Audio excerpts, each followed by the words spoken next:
Good evening, everybody. This is the ninth round of the GPVWC Formula Sprint 1 campaign. It's a lovely day here at Silverstone, the evergreen venue. It's a mainstay in the calendar of GPVWC. My name's Eoin Harmon, and alongside me this evening, we have Ed Hunter, who has a very, very delightful Tuesday bit of news to talk about. So, Ed, congratulations to Hunter Birch and Joe Gillette on a fabulous performance.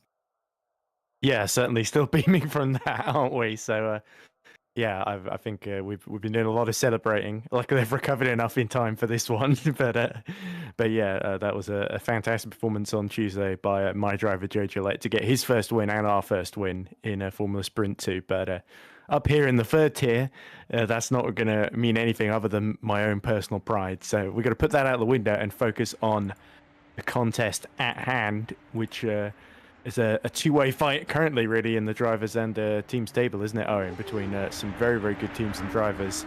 And there's the man of the moment, the man who's won 3 out of the past 4 races, Mr. Simon Frelick, who is going to be a big, big threat today.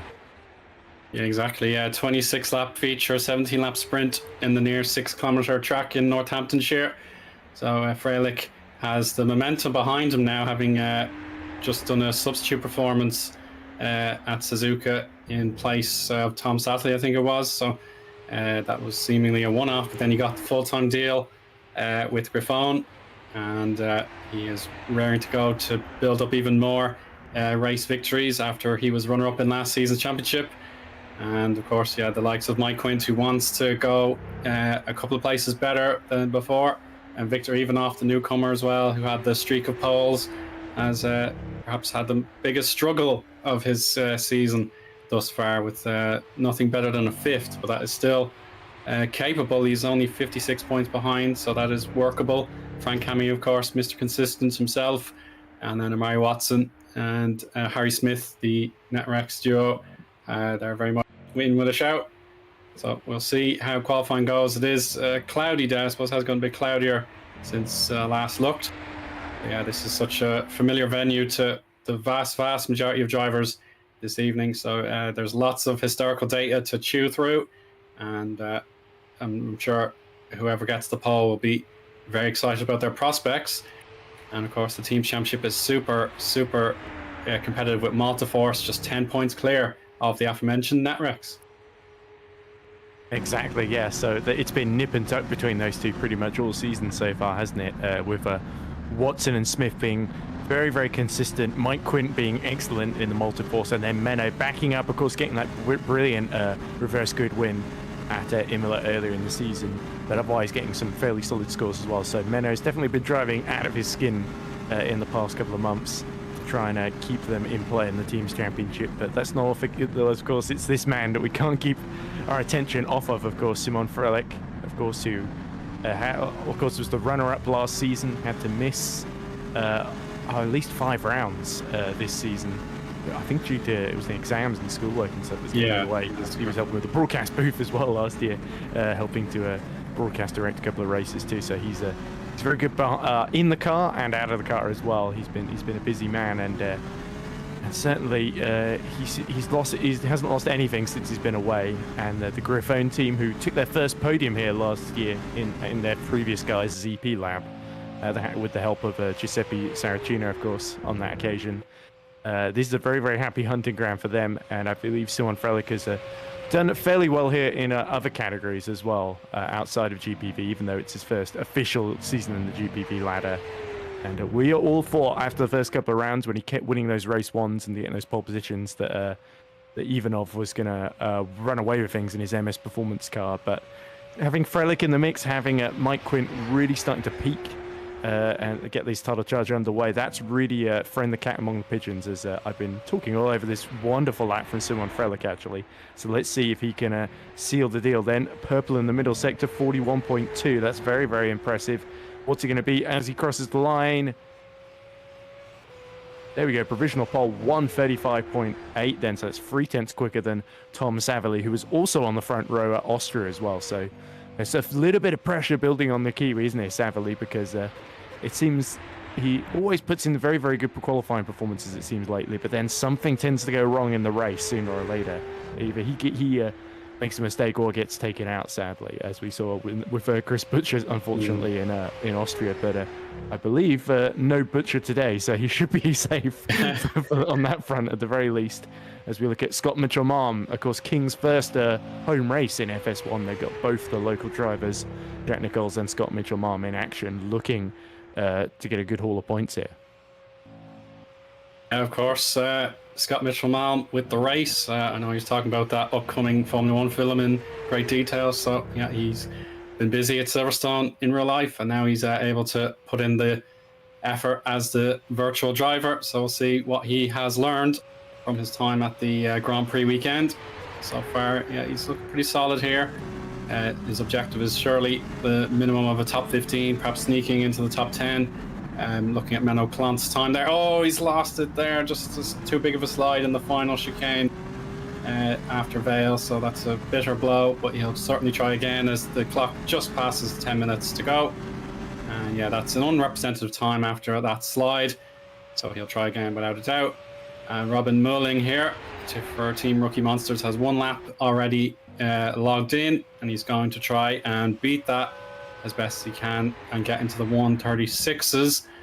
Luke Mitchell, the other Mitchell, has currently got a hold of, so he crosses the line. He's well up so far. Can he complete the lap?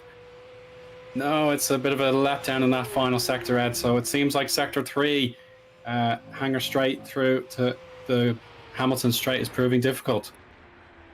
It doesn't surprise me too much, because if you abuse these tyres through some of the faster corners, then by the time you get to sector 3, they can be a little bit second hand and not giving as much benefit in group peak performance and grip as they did at the start of the lap. So you do have to be careful. We even saw when we were riding on board with Frelick during his out lap, he was being very ginger, just to not put too much energy through the tyres, because of all these fast corners. Like Cop said, you have to be absolutely committed, and you have to make sure that the tyres aren't wearing and graining too early here. So it's interesting with the track conditions here. It's 40-degree track temperature, if I'm not mistaken, according to race views. We look at Andrzejewski for Parallax Volpino, who is set a purple first sector, slightly down on the best time in the middle sector, but still on personal best. So this is certainly going to jump him up somewhere into the top 15 or top 20, I would imagine, as long as he can have a half-decent final sector here. Just a club corner to go.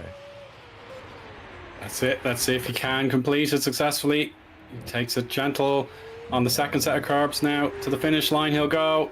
Needs to find the 135s or 136s to be competitive. And yes, it's a third row slot there for Pavel. Lovely time there, just behind Amari Watson. Let's see Federico Russo now for Alpha Delta. He hasn't set a time, so he is well able to rise up the grid. Let's see if he can do it.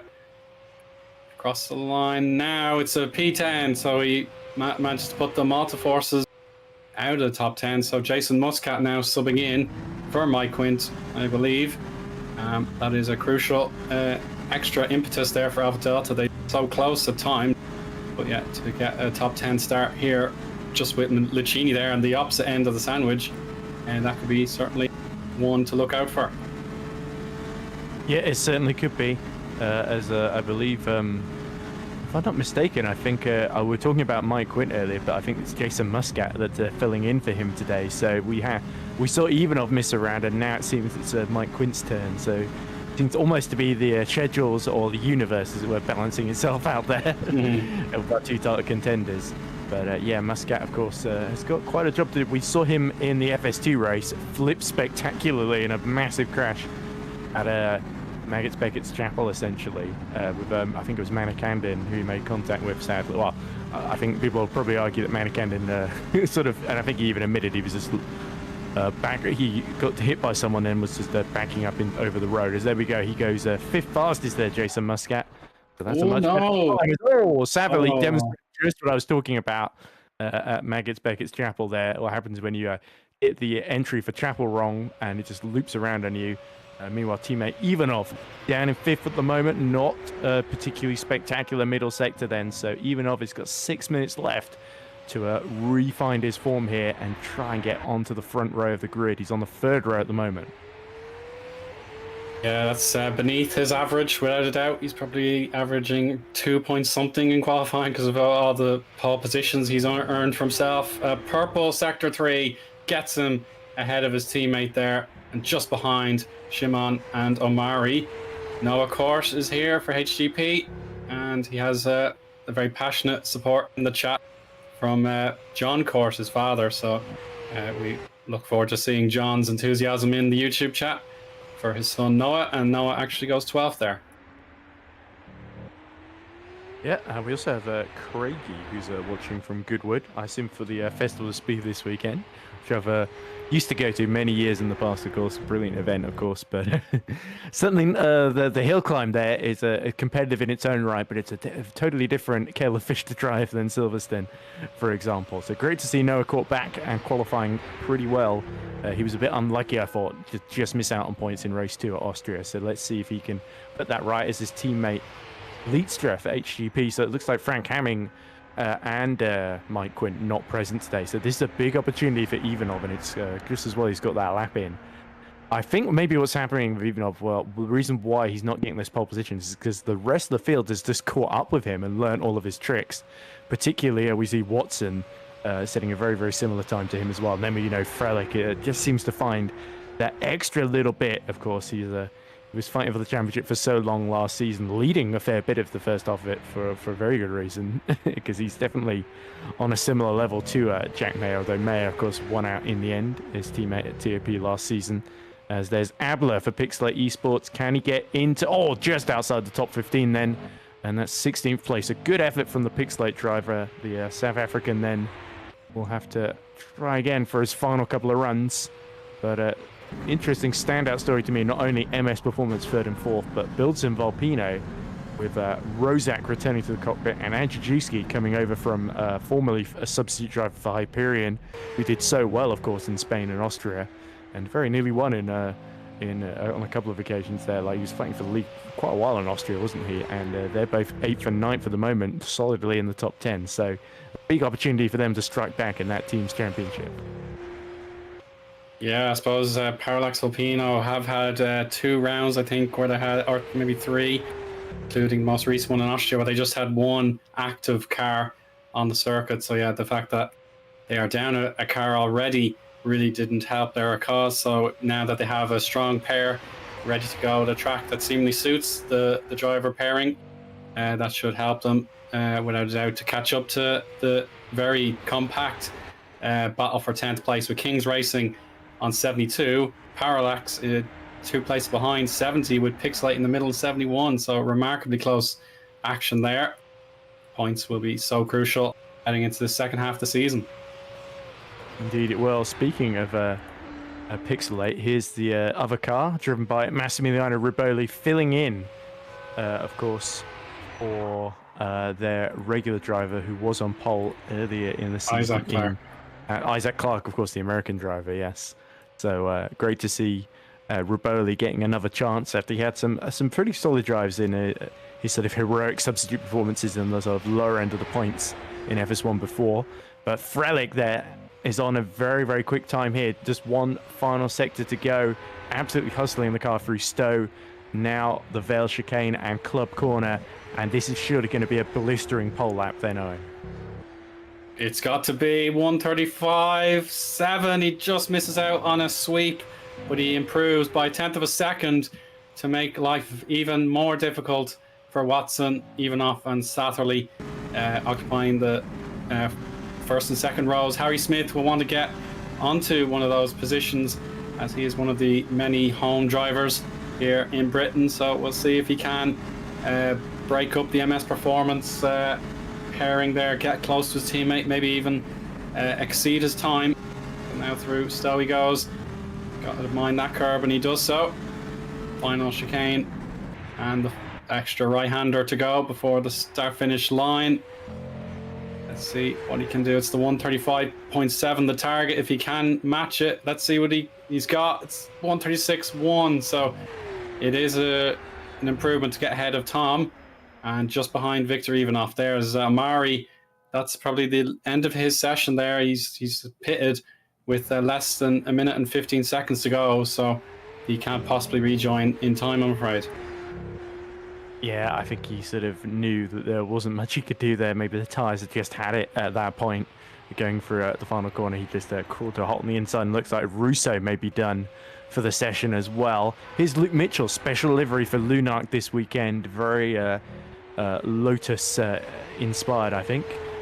So great to see Lunark mixing up the livery. We, of course, had entirely loads of teams in FS2, including my team, that did special liveries for this round at Silverstone.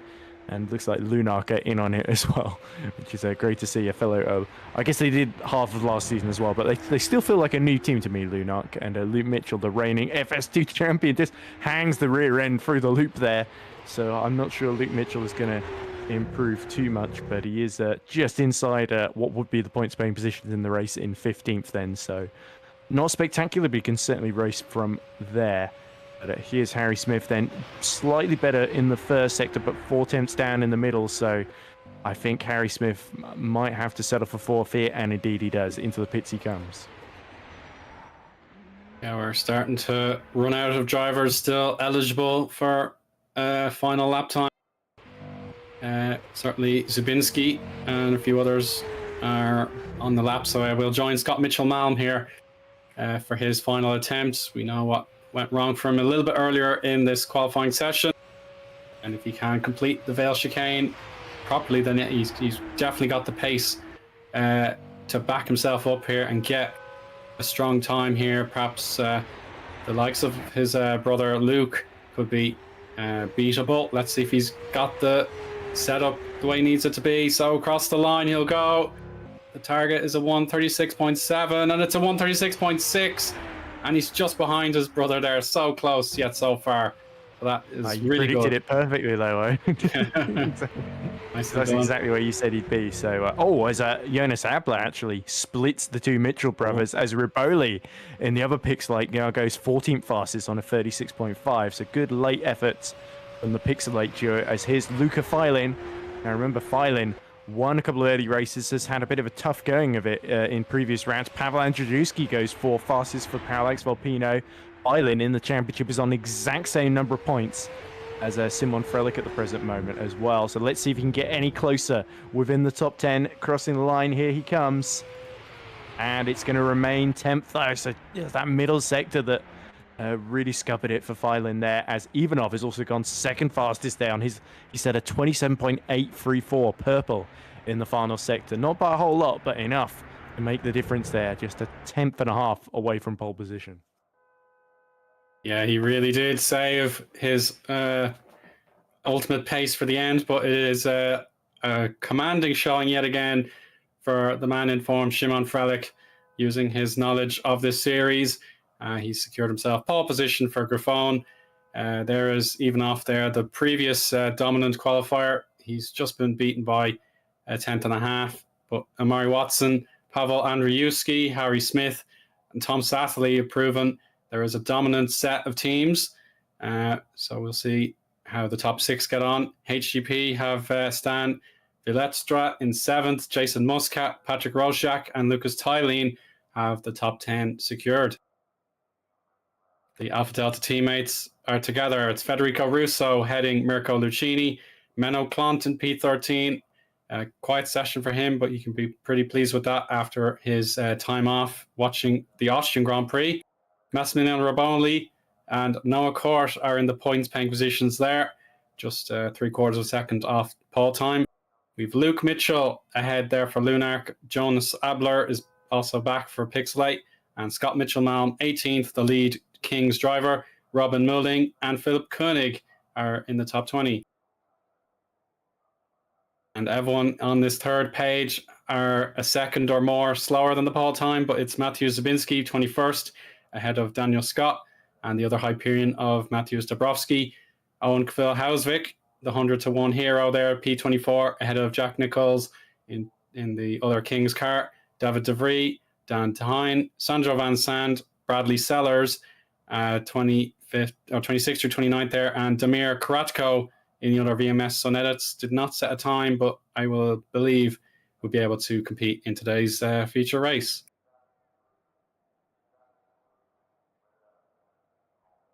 There we go. We now have our 10-minute warm-up session about to begin.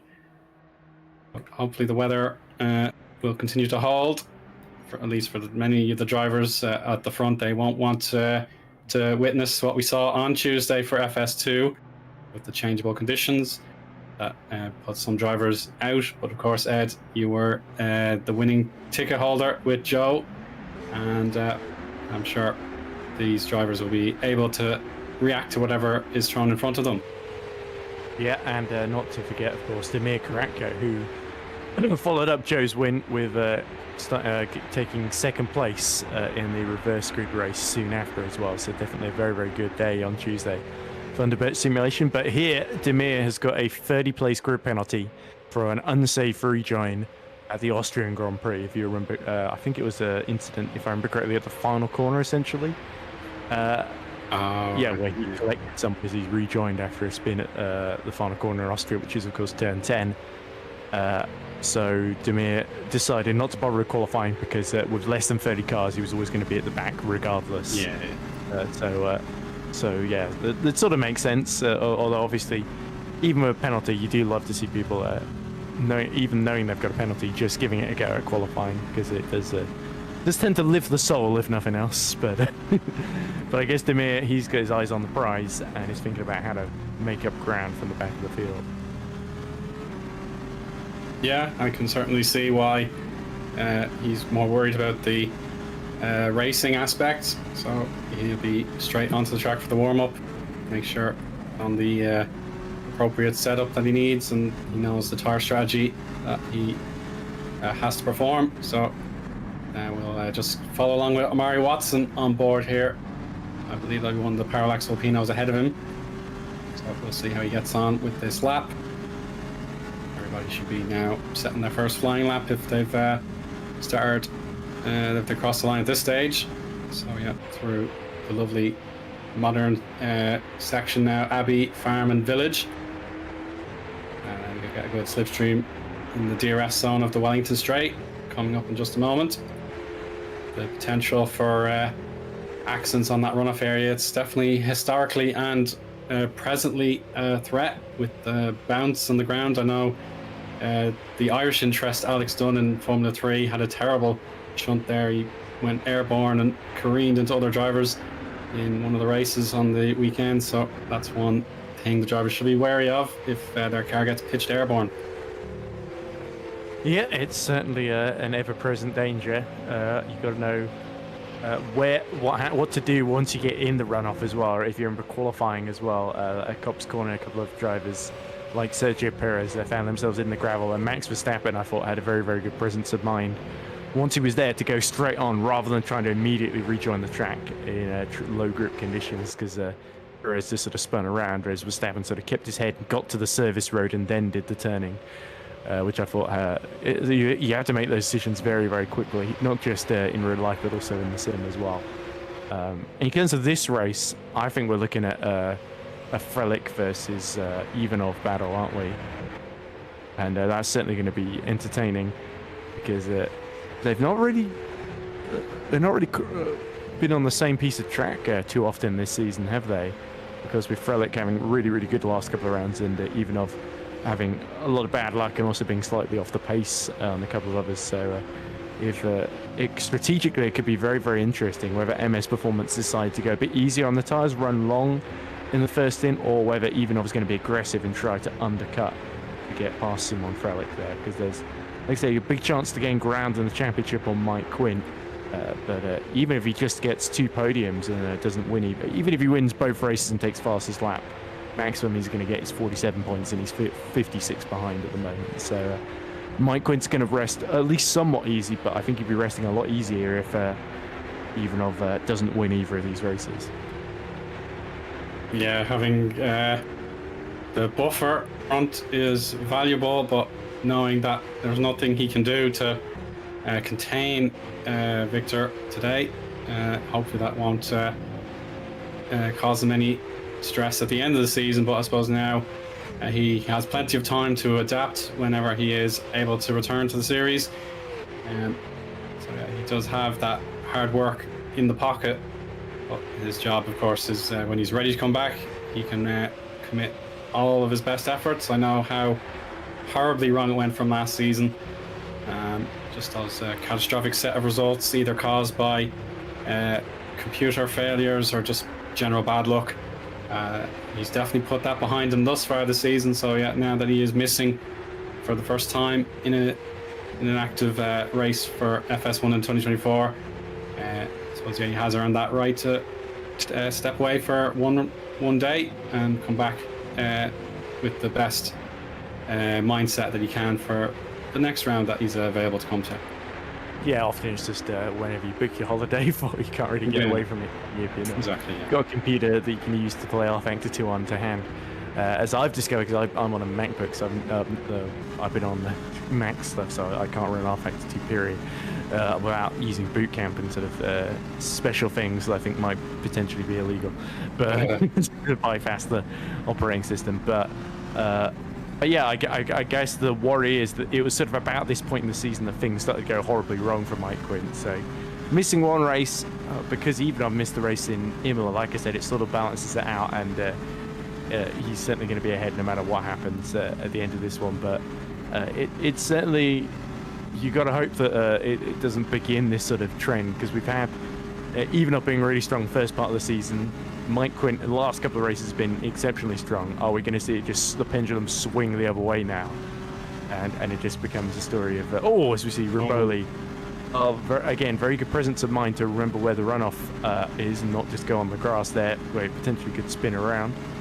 But yeah, that's you don't want to do too much of that, because I don't need to remind you of was it Alex Lahou who was fighting for third here last year in race 1 and then completely blew it on. I think that it was penultimate lap or last lap, he just dropped it going out of Chapel there. Yeah, I think you're right. Yeah, too hard on the curb. Of course, he's come a long way since then. Is leading the Super Lights Championship, the second tier at GPV, by still a significant margin at the moment. So Lahou is he certainly learned from his mistakes and become a much more complete driver. Although the pace was always there, I think it's fair to say. But yeah, it can go easily very wrong in an FS1 car through Meggetts, Beckett's and Chapel. Then is the point I'm trying to build up to. Yeah, of course, yeah. The fact that the track is very wide open, lots of straights and fast flying corners, does lend to good racing, and the fact that if you do make a mistake, then ideally be able to rejoin at a safe place and get going again.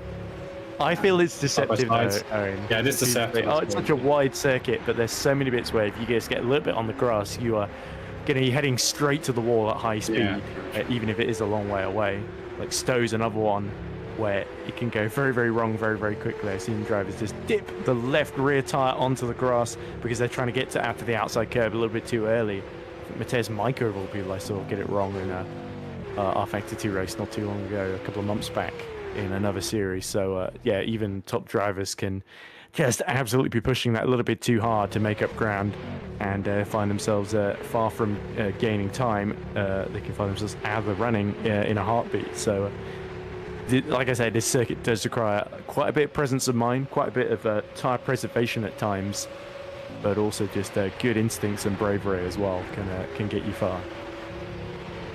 Yeah, of course. And now the final few laps that the driver, well, the final 2 laps, I suppose, if you're already on track, for the drivers are ready to be set.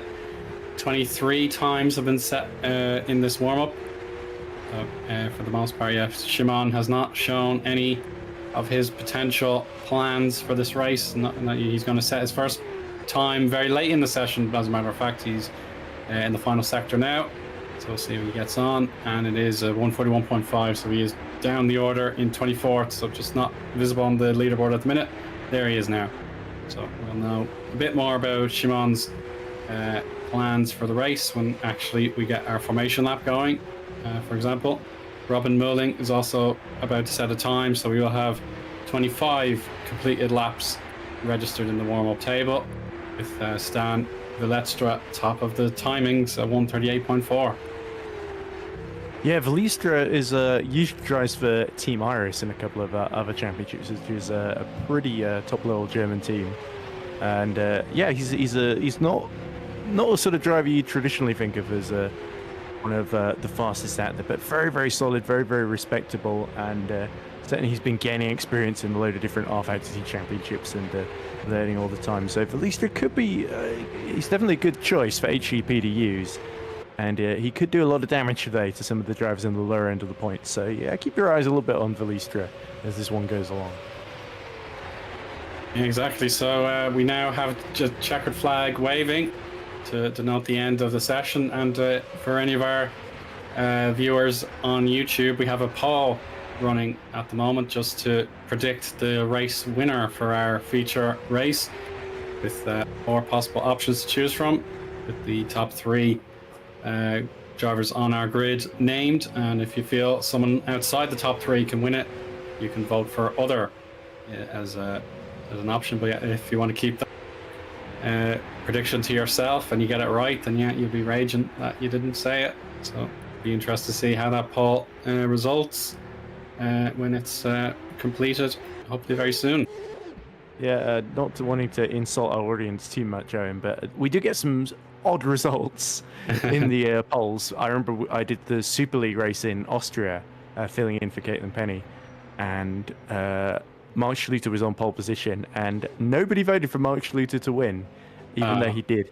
And he'd won before earlier that season.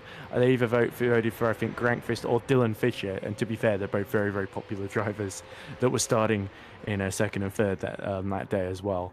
I don't blame people for cheering Jan and Dylan on, but I think Mark deserved a little bit of love too. So let's see.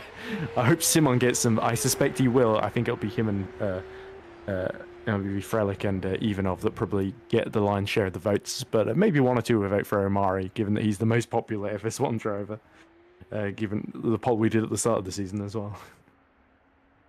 Yeah, indeed. So the final directions from race control will be provided to each of the drivers and teams, and that will allow the formation lap to be prepared. And yeah, with the weather still holding out pretty solidly, with just the odd grey sky, I suppose. Nothing too substantial, nothing more substantial than that. So we will be able to see the slick tires on each of the cars to begin with, and the final orders still being given. So we'll just wait and see until we have cars spawned on the grid. Yeah, excellent point about the weather, by the way, Eoin, because all the drivers who practice for the rain will be kicking themselves like, oh, that was a waste of time. Because you've got to, it's very difficult to practice for both conditions, because especially a fast circuit like Silverstone, it's so different to drive around. You've really got to have your wits about you with those longer extended braking zones, the curbs that become absolutely lethal. But yeah, it's dry conditions, so they don't have to worry about any of that. They're almost certainly, most of them have done their practice in the dry anyway, so it won't be a huge factor here. But I think we could see something very, very interesting here. I'm especially interested to see how Pavel Andrzejewski, who has been, if it wasn't for Frelich, he would sort of be the man of the moment, wouldn't he? Because he's been really excelling the past couple of races, getting his best results here. Starting in 4th, it'd be a dream result for Parallax to get another top 4 here. So the Volpino Racing team will be certainly crossing their fingers, especially with Rozak also in the top 10 in P9. There's a great opportunity for them here. And indeed, a great opportunity for Netrex to get one over on Multiforce in the Teams Championship with Mike Quint's absence and both Multiforce cars starting behind them. Yeah, precisely. And now we have the nearly complete grid. So there's just Pavel there missing now. He's joined, so we can begin the formation lap. And it is indeed Szymon Frelich, the pole sitter, and Viktor Ivanov did his very best at the end of the session, but couldn't quite dislodge him. And he's in P2 with Omari Watson 3rd and Pavel Andrzejewski in 4th. Harry Smith will provide backup for his teammate in 5th. Tom Satterley needs some points, and he's P6, so great chance for the New Zealander. Stan Lestra 7th and Jason Muscat 8th. Patrick Roshak and Lucas Tylene are 9th and 10th. Federico Russo and Mirko Lucchini paired up in 11th and 12th. Menno Clant, Massimiliano Raboli and Noah Court hold points paying positions in their hands, But Luke Mitchell in 16th will want to get involved very quickly in front of his home crowd. Jonas Abler is 17th, and the other Mitchell, Scott Mitchell-Malm, is 18th. Robin Mulling for Team Rookie Monsters 19th, and the other Griffon of Philip Koenig in P20. We have Hyperion representation on the left-hand side there. Zabinski ahead of Dabrowski, 21st and 23rd. Daniel Scott there, P22, and Owen Vilhausvik is the number 24 on the grid.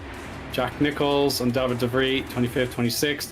Dan Teen and Sandra Van Sand are towards the back there, 27th, 28th. And then Bradley Sellers, 29th. And then Damir Karatko, having that penalty to serve, opted not to set a time, but he is indeed 30th on the grid. And speaking of the tail end of the grid, there is a very, very close battle now for to not finish last, essentially, for the wooden, to not be in the wooden spoon position between 100 to 1 and VMS Sun Edits. VMS Sun Edits got 4 points courtesy of Justin van der Smissen getting 12th in Saudi Arabia, but 100 to 1 who got 3 points because there was another penalty, I think, ahead of Owen Kilhausvik. So instead of finishing 14th, he finishes 13th in race 1 in Austria. So there's another great opportunity for 100 to 1 and VMS. So even at the very back of the field, there's only a point in it. And Karatko and DeVries versus Kilhausvik, and Van Sand, who's doing his first race in a while, could be very entertaining indeed. But Kilhausvik currently leads that group, but only in 24th position, so he'll need a lot of chaos ahead of him in order to get in that mix for the final couple of points. That's it, yeah. Lots of pressure, whether you're going for the title or avoiding finishing bottom of the standings.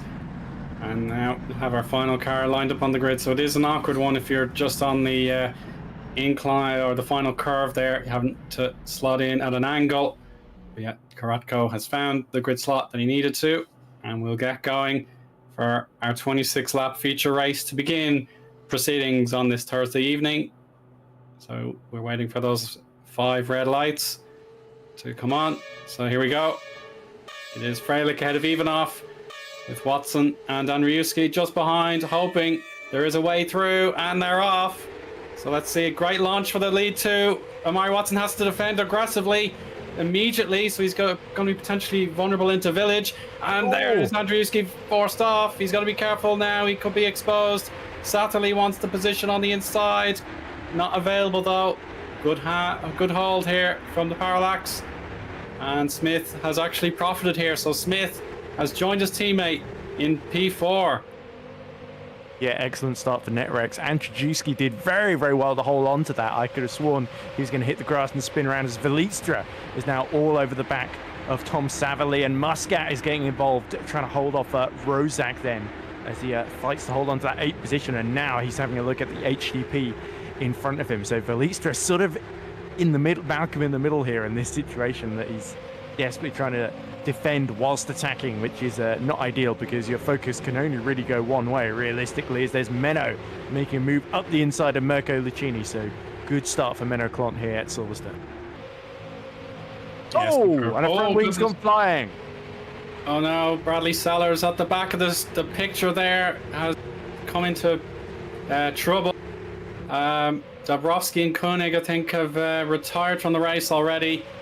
That's a big blow for several drivers already, so you've got to be careful. Nicole's missing a front wing as well. Nicole's damaged, unfortunately, yeah, so you have to pit for repairs. I'm very mixed bag in this first lap, but audience poll is currently improving, certainly showing well here, as Freilich is backed by 46% of the 15 tallies, and he leads Ivanov to start lap 2, so DRS will be enabled next time by. He's got to pull out that 1 second advantage if he wants to prove he can dominate from start to finish. Yeah, it looks like Robin Mulling and Daniel Scott, both Rookie Monsters cars, involved in that incident on the first lap. So Rookie Monsters again undone by a difficult qualifying session then, and yeah, Rookie Monsters could definitely use some better luck, because it's been a while since Mulling or Scott got their car into the top 10. Christos Villo, our latest FS2 winner, says if Freilich doesn't win, that means he ended up flipped over the barrier in Cops. Don't know what to make of that, as here's what happened to Jack Nichols. Is he about to see something happen in front of him? Yeah, there we go. That's Mulling, who spins across in front of him and won the Hyperion. So that must be Dabrowski. Also gets involved just behind as well. That's absolutely terrifying, heading into Cops to have cars already having an accident in front of you. So Dabrowski here, nowhere else to go. He makes contact with the microphone. The second Koenig. Yeah. So Koenig that started that by making that mistake at Cops, and he's collected at least 3 or 4 cars in all of that. Big shame for Philip Koenig then. While his teammates leading out front, he's made a terrible start. And then here was this it, trying to go side by side and the clip wheels with, that must have been Robin Mulling, with Scott getting involved later then. Yeah, just a little bit aggressive there. It's very risky to pull off a move so early in the race at a high-speed corner, but nevertheless, Freilich has broken the 1 second barrier, and even off will have to worry about these net Rexes more so than going for the lead, unless he can reduce that interval deficit to the 9/10 or better that he needs. So Rojak in P9 now. He's looking to see if Jason Muscat has left any opportunities open for him, but at the moment, with the big train in the pack, vast majority of drivers have elected for the soft tire in the top 18. Matter of fact, so first to 18th all on soft compound tires. Zubinski the highest runner on hard, so there's confirmation on our timing tower. So yeah, it seems like the strategy, the drivers will have to think about it and adapt based on whether the undercut or the overcut is more powerful rather than the tire choice. Yeah, Van Sand's made a very good start, hasn't he? Because he was about 28th on the grid, and now he's 18th then, so he's really done well to the Belgian to sort of navigate through the carnage here. He's raced here before in FS1, or I believe it was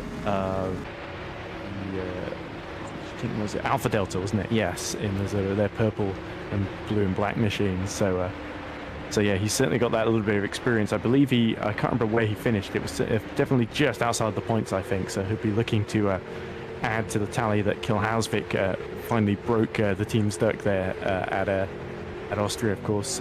So he needs to stay in that DRS train, as indeed does everyone, really, because that's the key part of these early phases. If you drop too far from the car in front of you, then all of a sudden you're going to find yourself sort of a sitting duck down, especially the Hangar Straight, but also Wellington Straight as well, going into Brooklands and Luffield, just in front of the BRDC grandstand, of course. So this is sort of really kind of a holding pattern as everyone desperately tries to keep the tyres alive so that they can pit for hards later on, especially in the top 18, of course. Yeah, the tyre preservation will be key, knowing that everyone pulling for points as of right now, and just those outside are on the same compound. So Thailand here in 11th place, for one example. He could potentially stay in Russo's wake and just see if there's any way through at a later point, or else he'll try and defend from Menno Clant and ensure that he has the opportunity to go a bit longer in the stint if he feels the KKR team can try something a bit different, if that is indeed the case. So yeah, I'd imagine the tires can last another 10 to 12 laps fairly. Oh, move going on, Eoin. Yeah, let's see. It is like Rojak. Oh, he's trying to sell a dummy there, and is that Muscat he's trying to get past there? So yeah, Multiforce really struggling at the moment, and Jason Muscat has to. That was a brave attempt from Patrick, wasn't it, to try and do the Nigel Mansell move that he famously did on PK to win the 1987 race for Williams, of course. But I think Muscat's a pretty old hand and was wise to it there, so he didn't panic. He stuck to his guns, and that's what he needed to do to stay ahead. But you can see Muscat has dropped out of DRS range of Valista in front of him, and that's why he is just being attacked and holding up this train of cars, including, of course, Russo, Filin, and his teammate Menno Clant at the rear of it. Yeah, so the pressure is definitely certainly on Tom Satterley. I suppose we'll move on to him for a sec. He knows he's well and truly a better driver than what the championship tells us, and 6th place with potential for a reverse grid pole. Now that would be a huge boost to him to not only get the crucial points that he needs for his own championship and that for MS Performance, who are falling behind in the team's championship compared to where you'd expect them to be. But yeah, if he could get a reverse grid pole out of this result, that'll be absolutely crucial for him. At the moment, Pavel Andrzejewski about 2 or 3 tenths ahead so far, or half a second on the interval, I suppose, to be a bit more accurate. So at the moment, he's not going to close him down due to the benefit Harry Smith is going to give to the Parallax Alpino driver. But the main thing is he stays ahead of Villetstra, and so far it's pretty good. About another half a second between those drivers, so we have the train split into roughly half a second segments. Yeah, Savali has really been up against it in many ways this season. I'll give you one very clear example. Do you know what time it is in New Zealand right now, Eoin, where he's racing? Could be 6 a.m. Close at 7 a.m, so it's not quite as bad as usual. But yeah, that's very fair. Probably been practicing since at least 6 a.m. there as well. Yeah. So that really shows, and when you're that early in the morning and maybe you've not had potentially quite as much sleep as some of the others, you can really be up against it because your body clock's sort of fighting against you here. So yeah, of course, you're not traveling to these actual races. You haven't quite got enough time to sort of bed in and sort of fight against jet lag or whatever. Tom Savali's got to sort of do it on the fly. So yeah, and he's been the innocent victim in a couple of races this season. Austria probably the most glaring example, but he's had a few other unlucky ones. Shanghai, where he was running again in the points and I think suddenly had to stop in the middle of the circuit because of a hardware issue. And there's been a couple others where things just out of his control have affected him, as we see. Oh, is that Federico Russo hitting trouble and dropping out of the points? Yeah, he's tumbling, but he does hang on to 16th at least. So yeah, he's fallen from 11th to 16th in a short order. That could be explained away in a replay whenever that is possible. So at least for Federico's case, he has stayed on the circuit. So speak of the devil, we have the replay ready. And again, it looks like Cops or something has gone pear-shaped. He's on his own, and the back end on the curb gives out. Oh, and that was close for Tylene, Clont, etc. Having to judge very quickly about where to go to avoid the shunt. Yeah, they lightning quick reflexes there from the KKR and the Multiforce GP drivers. But yeah, very, very bad for Russo because not only does it put him down the field, it's completely destroyed whatever was left on his soft tyres that he was trying to conserve there. So I wouldn't be surprised if we see him abandoning this strategy and maybe being one of the first to pit, as Menno is making a move then up the inside of Luca Filin, and that's Clont into the top 20. That's exactly what Multiforce needed there. So with both Netrexes now 3rd and 5th, actually, because Andrzejewski has bought his way back past Smith actually in recent lap or two ago. So that really puts the pressure on Multiforce, and Menno is starting to respond here, and it's Rozak, his next target, about 2 seconds up the road, as long as he can clear Luca Filin, as expected. Oh no! It's Andrzejewski's down. Oh, it's Andrzejewski. Oh gosh, through Beckett's there. That's an enormous thing. Go ahead, Ed. Yeah, and look at this. That looks like Savali now has caught up to Smith, because Smith had to be delayed there by the spinning car of Andrzejewski, and that's allowed Savali to just get up the inside with the DRS. No defense whatsoever from Smith with no DRS available, and that puts Tom Savali back into 4th position then. So this is exactly what MS Performance needed. 2nd and 4th right now. So the top 3 seem to have really broken away from everyone else with that incident there. Yeah, right, Remco in the broadcast direction had the perfect camera angle at the right time there, so we almost could see the incident as it was happening. But it is a big blow now to Parallax Alpino, losing that opportunity to finish in the top 5. But I suppose the other end of the scale, Andrzejewski is still 9th. He's just right behind Rozak, so he can persevere and try again. But those tires will definitely be burning on him for the next lap or so. He's got to cool them down and avoid any more risk of a flat spot. So the big profit there, Tom Satterley adapted very well to the situation, using the distraction that befell Smith, and he got through to gain 2 places in quick succession. And then Villetstra and Muscat, of course, have gained positions as well. But we'll see if Roszak can potentially help his teammate for a little while, and then when the pit stop strategies begin, then maybe Andrzejewski, with the pace that he's got, can make his way back up the field with the impetus that he potentially could rescue this race with fresh tyres later in the stint. I've got not bad news, but news on that front. The pit stops have begun already. Noah Court has just pit off of the softs for hards. He didn't have a great start. He dropped out of that top 15 down to just, I think, top 20 or so. And so he's pit. Sabinski has pit as well. And I believe Robin Mulling, of course, pit on the opening lap. So I think somebody else came into the pits, but I can't remember exactly who. It might have been... Sandro Van Sand is declassified. Van Sand. Oh, that's a shame. We were talking about how good a start he made. Yeah. I thought he was having a slow pit stop there, but you're right. It looks like one of our 100-to-1s out of the running already. So Van Sand continues his very, very low. I think he's only finished 1 race this season. I think it might have been race 2 in Suzuka. Other than that, all the races he's done, Van Sand has rarely been a finisher. So yeah, looks like normal service resuming for 100-to-1, sadly. But Kilhausvik still running. He's now in 18th. Give that pit stop.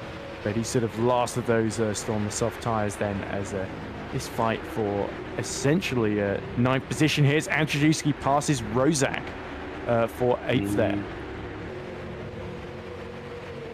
Yeah, so Roszak, he's actually down a ton of positions, so it's gotten worse for Parallax Alpino. So Andrzejewski is now the lead car for the team again, but Roszak down several positions, and Thailand back ahead of Clant. Oh. Yeah, something is distracting Roszak if he's using extra runoff at Cops before Maggots and Beckett's. Could be there's this understeer in that setup, and it's getting worse as the tyres are wearing, maybe. And you see the 2 Pixelate cars now, 14th and 15th, last points paying positions. Riboli is actually caught up to Abler here, so that's going to be interesting to see whether there's any team orders there. But Riboli, of course, 1:39.9 last lap, so that's 2/10 quicker than Jonas Abler. So Abler's got a bit of a decision to make here, because he fancies a run at Roszak here. Absolutely. So Pixelate, with the pairing that they've got, Abler ahead of Riboli, now they'll be very excited at the prospect of additional points. We have our replay to explain what happened to Patrick, and it's down at Brooklands and just before Luffield, so he's lost the back end before he could turn to the right again into Luffield, and then there's Woodcut there. It's a brutal one to say the least, but again, there was enough braking power available to him that he could slow down and rejoin the circuit. And there we go. He will try again, of course. Most drivers in the battle for points have recovered from mistakes if they have made them. But so far, so good for the top 6 here, with Vlestra keeping Harry Smith very honest here. Yeah, could have been better, could have been worse for Roszak there. I think maybe he should have gotten the brace a little bit earlier once he saw the rear start to go through Brooklands. Let's look at how much curb Vlestra is actually taking there. Beckett's and then into Chapel.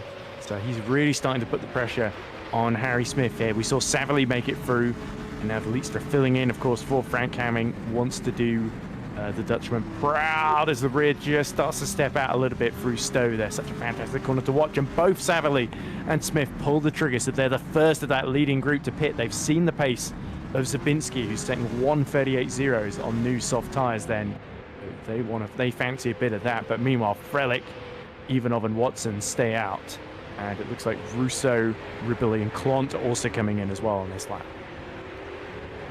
Yeah, a lot of reactive moments here, so yeah, they're probably encouraged by what we've seen there from Zabinski, setting purple lap times 1:38.0.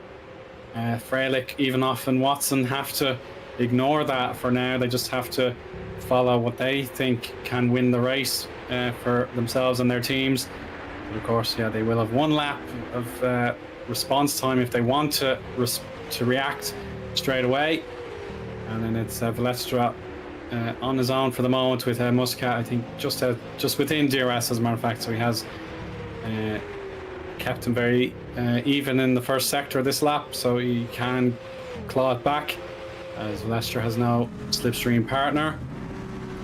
Maggots and Beckett's on board with Amari Watson now. Has his opportunity on his own. Oh, Victor using that extra bit of AstroTurf. Thankfully, that didn't cause a spin. So Watson Even was being dropped here, isn't he? Look, he was 3 tenths slower than Frelick the previous lap, and now Watson is 2 tenths quicker than him. So if Simon isn't careful here, and he's going into the pits, and looks like Watson is following him, so that puts the pressure on Simon Frelick now. Needs to have a really strong in-lap to prevent being undercut here, because Ivanov has decided the tyres are dropping away, and he needs some fresh, hard ones on now. Yes, indeed. So yeah, the pit lane entry here at Silverstone, it does cut some of your lap time down until you pull into your pit box. So yeah, it will be interesting to see how that may factor into the decision of Frelick to carry on a bit longer than his direct opponents. So now we'll have our opportunity to see. Oh wow, that's very brave from Ivanov to, keep the foot down, and now rejoining just ahead of Mirko Lucchini, who's that's Bradley Sellers, beg your pardon. Bradley Sellers still going on his original set of tires, so this is a big blow for Victor. Yeah, just being a little bit held up here, and that could open the door for Omari Watson. So that brave pit exit coming to nothing then. But here they go with the DRS into Brooklands, and Bradley Sellers is disposed of by the Bulgarian driver, and the MS Performance up into 5th on the road now. But you'll have to watch his lap times relative to Frelick for what happens here. Savali, he's 9 tenths behind Karatko, who's about a couple of seconds down the road. You can just see them in the background there, fighting away with each other. So it was really important for Ivanov and for Watson to respond when they did. As we see yellow in the middle sectors, there's something has gone wrong for somebody. But Frelick has surely got to respond now if he wants to hold on to that lead, unless he thinks tyre wear is going to be critical in the second stint and wants to go a few laps longer. Nope, he's in at the moment already. Yeah, I think that's a solid choice. It's just below the 50% mark, so yeah, the harder compound tyres can go the distance from this point. I have no doubt about it. But the question is if you can get a clean stop and a clean exit as these drivers start to pile in now that the tyres are heated up. They'll be flat out through farm to see what could occur for them. So yeah, the drivers rejoining will have to just push on. There we go. So he's kept ahead then by about 2 seconds there. So Ivanov closed a little bit, but not enough to snatch away the lead. And you can see Watson and indeed Tom Savali really badly held up by the 2 drivers that started on the hard tyres, Bradley Sellers in the Lunark and Damir Karatko in the VMS Senate, who of course started dead last and is still setting personal best laps of the race, 140.1 last time around, much to the frustration and chagrin of Tom Savali. But no such drama for Watson. He finally gets through, but is it a lap too late potentially? Because look, Ivanov has already scuppered and disappeared up the road. That's the big difference, yes, indeed. Having that open track once you've cleared drivers who are going longer in their stints. And yeah, it's a huge distraction now as Savali has met perhaps the best driver on their original set of hards, Karatko, fighting back from his penalty that demotivated him from participating in qualifying.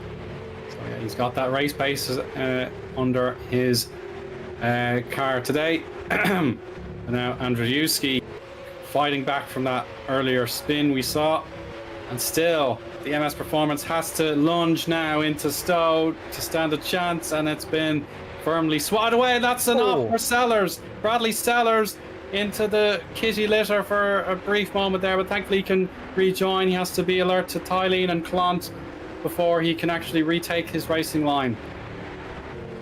Big error for Bradley Sellers. That's going to hurt Lunark, and it really hands the contra strategy lead to Damir Karatko there. You saw the DRS being given to Karatko from Bradley Sellers, and Tom Savali would be thinking, oh, Bradley, if only he'd lost it a lap or 2 earlier, I'd be through right now. But yeah, that's exactly what I was talking about, where the rear's just locked And Sellers just could not stop that from happening once he was in the middle of it. And look at this, he's still under attack because up the inside goes the Alpha Delta of Lucchini for 13th. And now he's got his teammate Luke Mitchell right behind, and surely Bradley Sellers is going to move alongside or not hold him up for too long at all here. Victor Ivanov ended his last lap with a purple time, and now he begins his 14th lap with a purple sector 1. So he's gaining another 1/10 of a second out of Szymon Frelick, and yeah, he will definitely be pulling clear as best he can from Amari Watson. As you can see in the timing tower, he's about 2.7 seconds clear of the Briton in the battle for the podium. That will, of course, once Jonas Abler pits, that will be Amari Watson up to 3rd position again. So Ivanov in play for this race, but Szymon responds to take away that 1/10 of a second gain. So now Abler pits. Yeah, Abler got just under 14 laps then out of the soft tyres there. So that'll be interesting data going into race 2 as Muscat is coming in for what looks like the 2nd time there. Ooh. Is that a mistake? It is a weird pit entry, of course. You can accidentally go in if you go a little bit offline. Or is he serving some sort of penalty here? We'll see for sure. I didn't. Well, at the same time in the KKR, he's making his 2nd stop. Yeah, that's a penalty. Yeah, I didn't see it on the pop-up on the timing tower. Usually says penalty, and the driver sanctions. That's just a horrendous incident. Whatever happened with Muscat, and he's going to lose his chance at the points for the time being, down in 19th. Now is Harry Smith seeing his chance on Karatko. He's got to make it count for sure now, and then Valestra trying to poke his nose in at Luffield as well. This is crucial now. Valestra, he's got to decide, is it worth it right now, or should I wait for the DRS? Yeah, probably wait for the DRS. You happens into cops. You see Damir Karatko struggling so much on the rear tyres, but Harry Smith went way too deep into Brooklands and nearly put himself in a lot of difficulties there, but luckily he was able to just about recover, because if you go deep into Brooklands, you've got the inside for Luffield, of course, and here comes Valestra. Even with the DRS, I think he's got a way superior exit to the VMS in front of him, and Damir Karatko is going to see the HGP breeze by Stan Valestra up to 6th position. Superb work here for the HGP Motorsport driver, and as a matter of fact, Karatko prefers to go another lap here, so Andrzejewski has to follow that example set by Stan and perform a big overtake on the VMS Sun Edits to get himself and his team purring again after a double disappointment with spins and wides that have cost them their chance at a double top 10 for the time being at least. So here we go. Pavel has his opportunity out of Aintree to make this pass, and it looks to be a slam dunk here. He's got a much higher exit speed, and that inside line is ready to be taken. Yeah, there we go. And not a whole lot that Damir Karatko can do. So the Serbian is surely heading for the pit soon, because Sellers has also pit as well. But if 10 laps on the soft tyres, that sounds pretty good to me, that you can probably push through that without having to worry too much about keeping them alive at the end of the stint, so long as you don't do anything too silly. But yeah, meanwhile, Ivanov, he's not really been making any dents into Frelick's lead. Frelick pulled another 2 temps out on that previous lap and set a personal best in the first sector, so but he has crucially Ivanov dropped Omari Watson in that battle for 2nd place now. So it really is about Smith versus Valestra now that Karatko's out of the way, and potentially Andrzejewski can get involved in this battle as well. Here comes Stan Valestra. Can he find a way past Harry Smith at the end of the hangar straight and into Stowe? Not yet, but he's going to tuck right into the rear wing and try and prepare for the next lap, I suspect. Yeah, and there we go. Into the pits goes the VMS Sun Edits driver. So there we go. He is now ready to get his fresh set of soft tyres and his ability to fight back after starting from the back of the grid. So anything from here is profit, and his team will be eager to see how he gets on. Knowing that David De Vries in the sister car was unable to make the finish, he retired and he's noted in P26 there. So it's all about Very Remco and what he's got to do. But now Veletstra still inching closer to Harry Smith, but there's no way by just yet. Because up until today, he'd DNF'd in only 2 races. He'd finished all the others. So that's like over 10 races in a row in his rookie season as well that he'd strung together. Whereas Veletstra actually sets a purple first sector using the DRS down the Wellington Straight, as this is what happened to Dan Fine. Not fine at the moment, it would seem, because here he goes into Copse, onto the curb, and a big hit with the wall, and over he goes. So that must have been just after he went into the pits to serve, I believe, a penalty. And yeah, there we go. As you can see, Karatko pitting in the background. So that's how Dan Fine's race ended, which is a big shame for the Academy drive. But here comes Veletstra, got a great run onto the hanger straight. This time Harry Smith is crowded to the outside. The sparks fly. Veletstra moves himself up into 5th then, and that is great news for HGP. Frank Hamming's substitute has been a delight to watch so far today.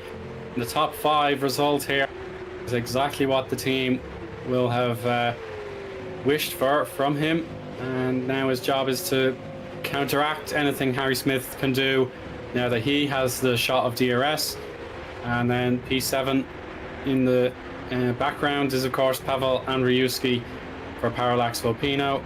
He will also be in play here for any battles on his journey back up the grid after a spin cost him 2 or 3 positions.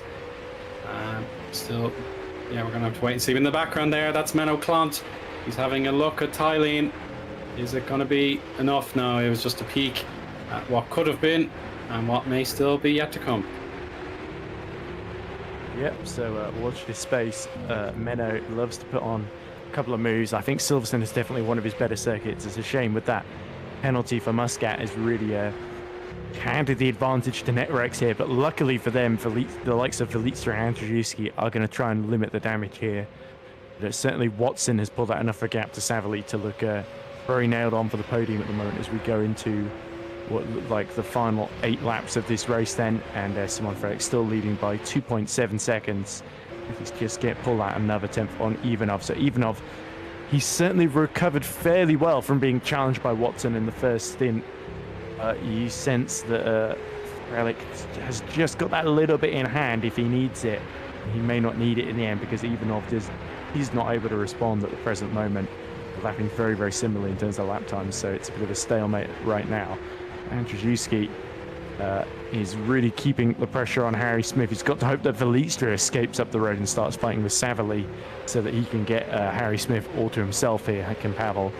But of course, remember, 10th through to 5th, that's reverse grid pole territory here in FS1 as well. So it wouldn't be a total disaster if Andrzejewski can't quite get through. Remember, he was the beneficiary of this in Austria as well, where he did get to start from reverse grid pole. So there'll be a couple of these drivers having an eye just on that as well. But by the same token, they'll still want to get as many points as possible. Damir Karatko, it's a 1:37.7, fastest lap of the race, in 19th position on those soft tyres. So he is starting to catch Eoin Kilhausvik, who's about 5.5 seconds in front of him. Exactly, yeah. He's got every opportunity to overtake Phil Hausvik for 18th position.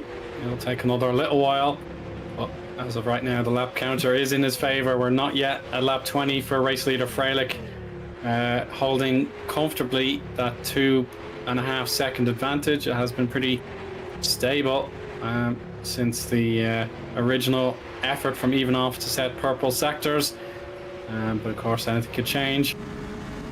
On board now with the number 28 of Andrzejewski, and Harry Smith has definitely fallen further and further behind. So 1:39.2 was his last lap. Andrzejewski at 1:39.0, and Velestra's in the 1:38.8. So we'll see if that trend carries on. Was that a bit of a wide there for one of the drivers? Yeah, it was Smith just having a really poor exit. He's getting a little bit crossed up on the curbs through the Vale chicane and into Club, and it's sort of just given a little sniff. Andrzejewski just got a little bit too close there through Farm and Abbey the first couple of corners. But he's going to try and get in the wake of that Netrex down the Wellington Straight then. So Harry Smith could have to get very defensive here if he wants to keep that 6th place here. And that could be valuable points for Netrex come the end of the season. So they need to strike while they aren't top, while Multiforce are struggling there. Menno doing his best to keep on song with Filin in the background as well. That's the 2 big fights in the points. And don't forget the second Multiforce of Muscat is just 9/10 now behind Scott Mitchell-Malm. So he's found a way past Ribbley. Muscat starting to really make progress here after that drive-through penalty. Absolutely, yeah. So Jason can still get a point for his own team. I suppose he is the manager slash reserve driver. So he is going to put the pressure on Scott Mitchell-Malm for that final point available in this feature. And Jonas Abler is now on camera, and he's got an interesting bit of curb there in Beckett's. That boosts his opportunity here to battle Russo. And of course the Lunark there, the black and gold livery, is on the agenda for the team this meet. So yeah, we'll see how it's they kind of all similar get to the Pixelate, doesn't it? Yeah, it does definitely. At least the orange is quite bright on the Pixelate, which does help there. But yeah, Jonas Abler not able to find a way. It was an unusual line, you're right, but I feel like the Pixelate car doesn't quite have the top speed compared to the Alpha Delta, even with the DRS open. So we'll have to see if he can force Russo into a mistake here. But Jonas certainly having another strong race. With Clark having to miss a couple of rounds, Jonas has really had to step up as the lead driver at Pixelate, and he's done very, very well to just stay with this pack in the lower end of the points here in 13th position. Oh goodness, delayed by Luke Mitchell, and that could create a little opportunity for the South African driver we're on board with at the present moment. Indeed, yeah, the bottleneck effect here from Mitchell in front in 11th place. That puts Russo in the most uncomfortable position of the lot, as he can't. He has to react to what is in his mirrors and what's in front of him as well. So he has to balance that dilemma as best he can. So Abler, he's understeered a little bit more on this lap, I'm afraid. We now take a look at Andrzejewski as this is moment on Smith. He'll be on the inside out of Stowe, but then Vale chicane for the first half at least will benefit Smith's defense. Gotta stay they've got to stay as respectful as possible here to keep both of their interests intact. So well done to Harry Smith on that defense. Well, not just their interest, the cars as well. But I take your point. Yeah, it's certainly not in their interest to clatter into each other.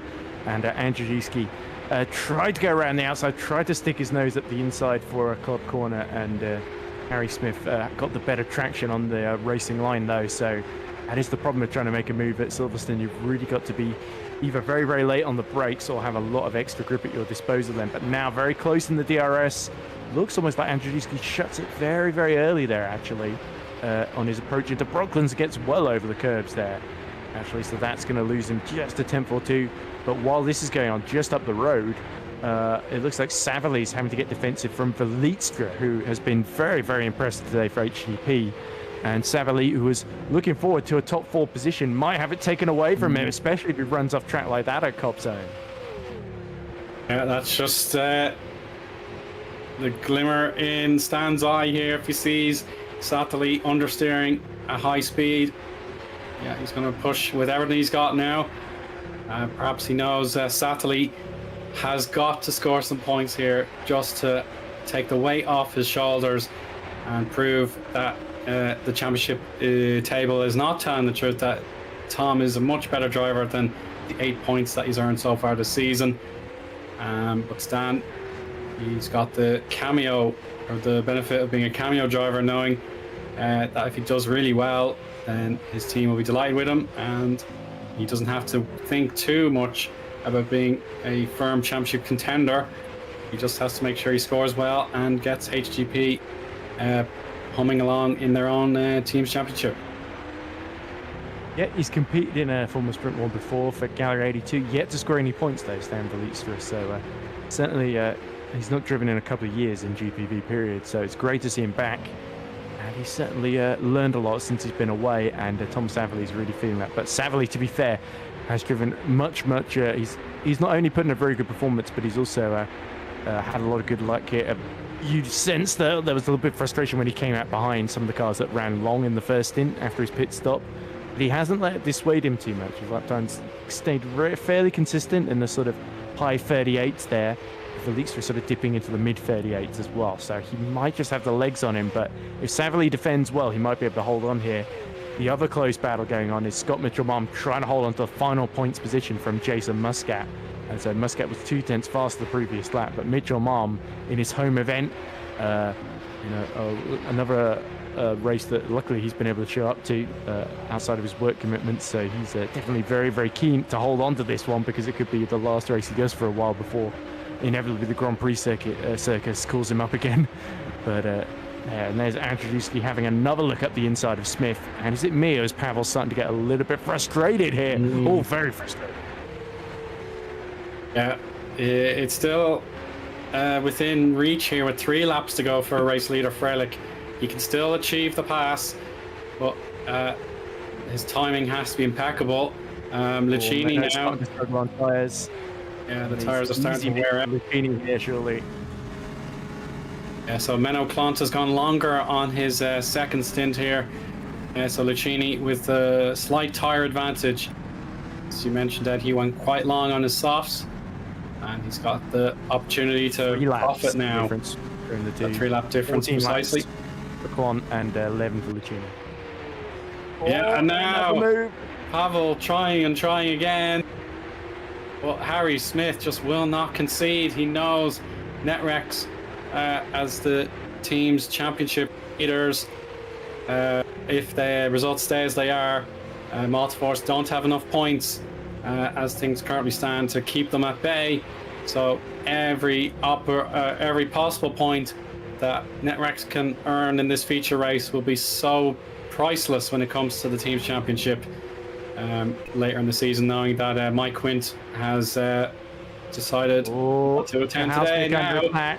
From Ribbley, and that must be Karatko on those much fresher soft tires. So Karatko so much faster, but is there space for him to make it through here? Oh, please don't try and go free wide into Maggots and Baggots there. Will Ribbley leave room? No, very, very forceful. There's Andrzejewski is fighting away with Smith for 6th position, and Smith still holds the inside into Club and Vale. But here we go, Andrzejewski slots around the outside and takes the racing line as they're about to start lap 25 there. Now he is the hunted. He's got to run away from Smith as soon as possible. There's no opportunity for Thailand to catch up to them on pure lap pace at the minute. And there we go. The pass for Damir Karatko has been completed against Massimiliano Raboli. And he's got one more driver in his sights as of right now. You can see Mitchell-Mom and Muscat are very close together as well. All happening here at Silverstone with less than 2 laps to go. Jonas Abler has tried to turn up the heat against Federico Russo, but it's not close enough yet, as the train has increased from 3 to 5 drivers. Train, isn't it? Yes. Look at this, Lucchini trying every trick in the book to sneak one up the inside of Menno Clont, but Menno, you have to wake up very early in the morning because Menno's been around quite a while, as we know, and certainly he's learned from a lot of hard experience exactly how to keep someone behind in exactly this sort of situation. Who can forget his defensive drive in Imola as well against was it a Senna Stoffmeal, I think, that he was fighting with on that occasion. Yeah. So yeah, Rebecca Lucchini is in the Stoffmeal role here, but a lot more straights here at Silverstone that go for a bit longer. Will there be another opportunity with the DRS? Luke Mitchell just trying to take advantage in the background, but Menno defends to the inside. Lucchini has to go all the way around the outside, breaks deep, and he's pulled it off there. Fantastic move from the Alpha Delta driver. That's superb. Well done, Mirko. Using the outside line at Stowe to make that stick. And now final lap for the race leader, Freilich. He's been very, very consistent at the top, and he's so close now to yet another victory since he put pen to paper and signed permanently with Grifone. Valestra and Satterley carry on their battle for this final lap. Now we'll see if Stan can get himself that top 4. Yeah, at the moment, yes, a little bit of a wobble there for Sattler. That's going to box him in through Brooklands and Luffield now. So Woodcut, is there any opportunity? He has to plan it now. 3 laps older than at Velitztra is then, but Velitztra's surely not going to go around the outside at Copse. We know exactly how that would end. We saw it on lap 1, didn't we? Also bad news for Kings Racing. Scott Mitchell-Malm has been overtaken by Muscat for the final point, and now he's got to hold off Kil Hausvik, who himself is holding off Damir Karatko. So there's a very, very close battle, but basically I'm afraid it's probably going to be for 16th unless Muscat makes another mistake. But Velitztra then refusing to give up, but Frelick is coming towards the checkered flag now to take a well-earned victory. EP Lab got a podium here last season, but now in their Grafone, guys, it's Shimon Frelick, victorious yet again in 2024. He has dominated proceedings, proving the majority in the pole correct, and that was a beautiful drive with Ivanov doing his best, but he's second best, with the gap increasing to about 3 or 4 seconds there. And on the podium at home, it's Amari Watson. Excellent drive for him. Sattler gets his points at long last. They are just so pivotal to him. That more than double his lot. He gets 13 points to add to his 8. So that's cool. 21, I think, or thereabouts. So nicely done. Or yeah, there we go. Now, Aslan Karatko didn't get his last points challenge completed this time around. A very brave effort nonetheless. So it is actually Muscat getting the job done, as you said, Ed. He caught Mitchell-Malm late and made his major opportunity count. So that was Multiforce getting the extra point, and Kings Racing have to try again in the sprint. Yeah, but I think Muscat will be kicking himself because he knows there was a top 6 or top 7 that went begging there with that breaking the track limits, or it may have even been the pit lane speed limit, not sure which. But whatever the case, he had to make that extra trip down pit lane, which is especially costly here at Silverstone with the lower pit lane speed limit. But nonetheless, Daniel Scott then crossing the line in 23rd. It was a horrible race one for Rookie Monsters, wasn't it?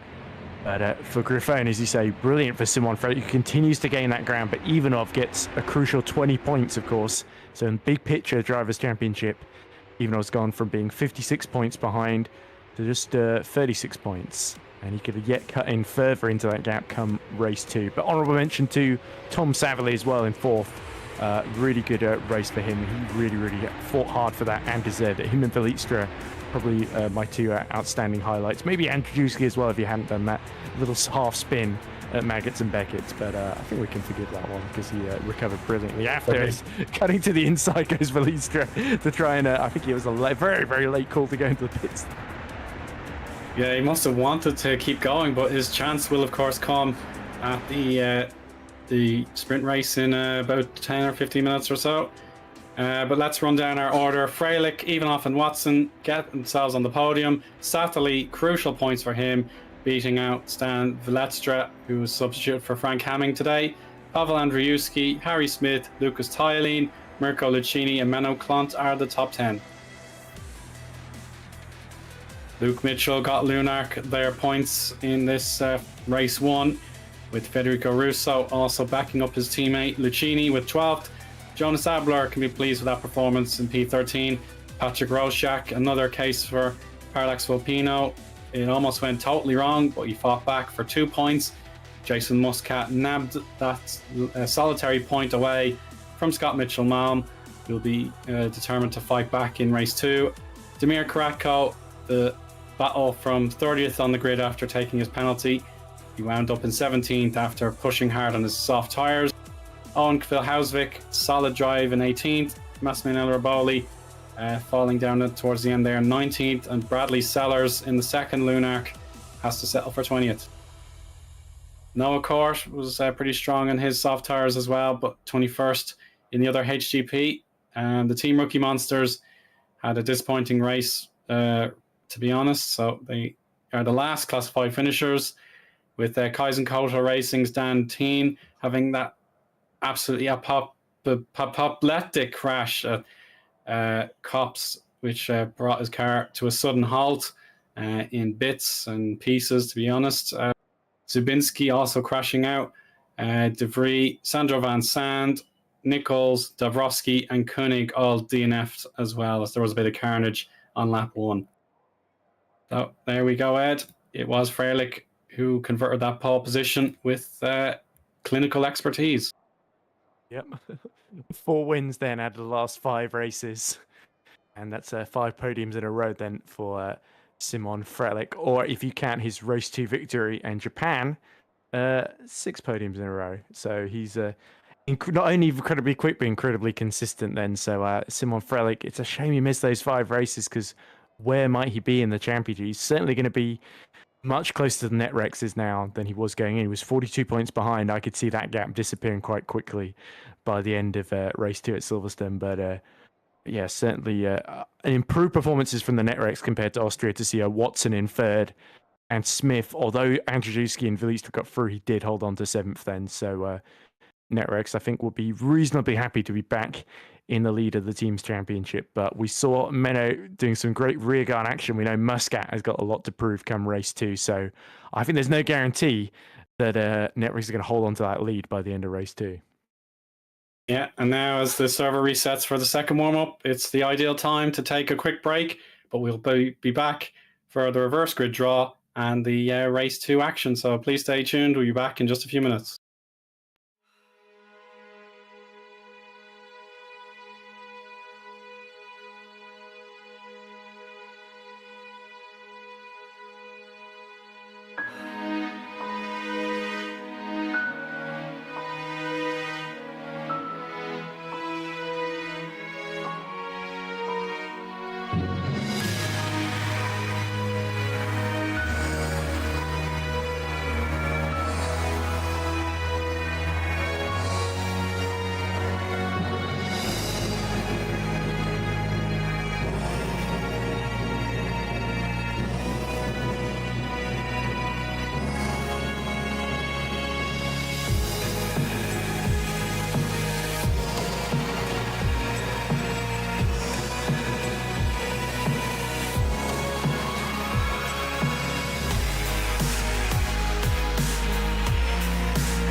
Everybody, welcome back after our quick break as race 1 turns into race 2.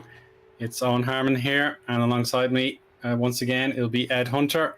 Remco Zeeuw has been working hard as broadcast director. So, Ed, we have a very tantalizing pole position prospect here. Indeed, we do. A man who's won from pole position before in race 2s, and that is, of course, Luca Filin, who did it at Saudi Arabia and he did it at Shanghai earlier this season. Last couple of races for Filin and the KKR team haven't really gone to plan, I think it's fair to say. He's sort of lost a lot of momentum. His best result was 8th in Imola.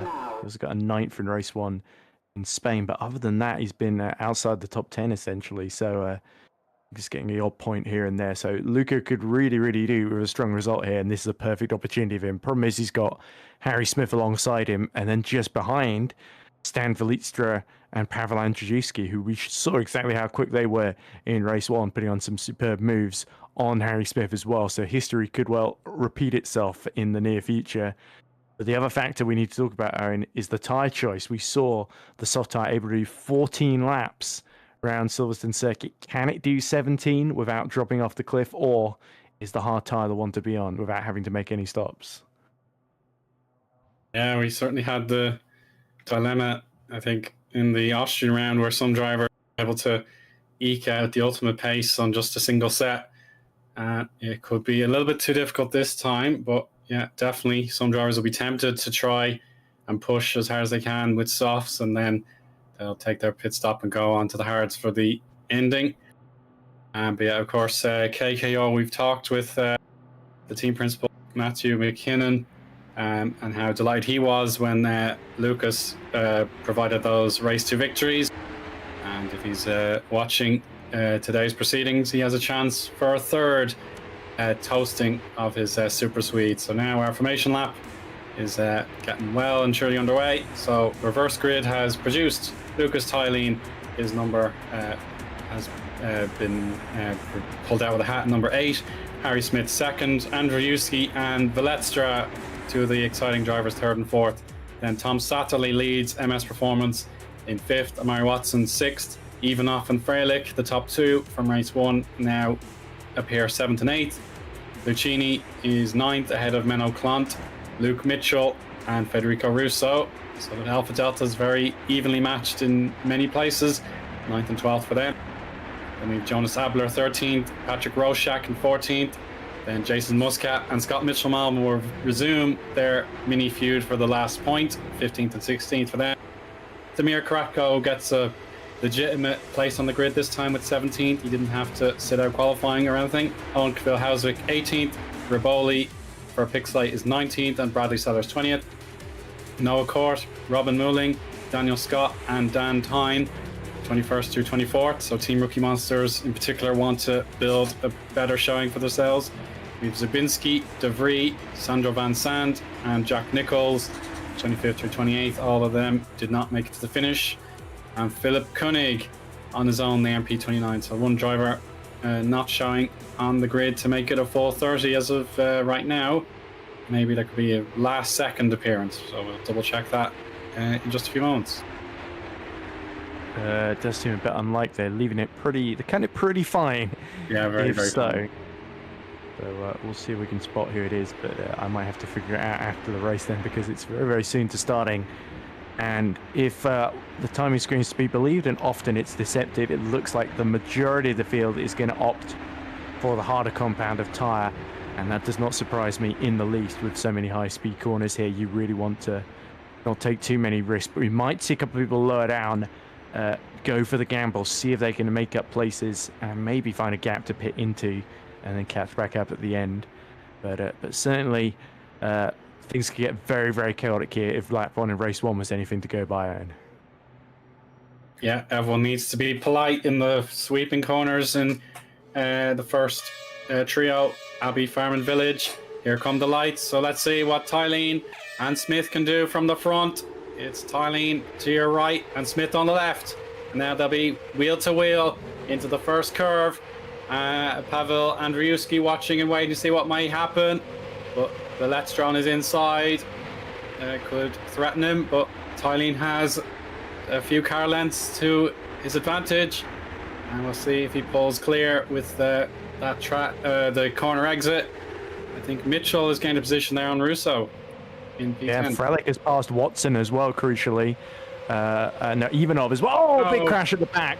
That's one of the pixelates involved as well, as Andrzejewski tries to fend off Velictra for that final spot on the podium, and this is allowing Smith and Filin to start to pull away on this opening lap. But yes, Savily and Ivanov will MS Performance do the swap, because Ivanov has made a brilliant getaway. Omari Watson has not made the start he would have hoped for, dropping down to 8th position then. So he's at the back of that leading pack now.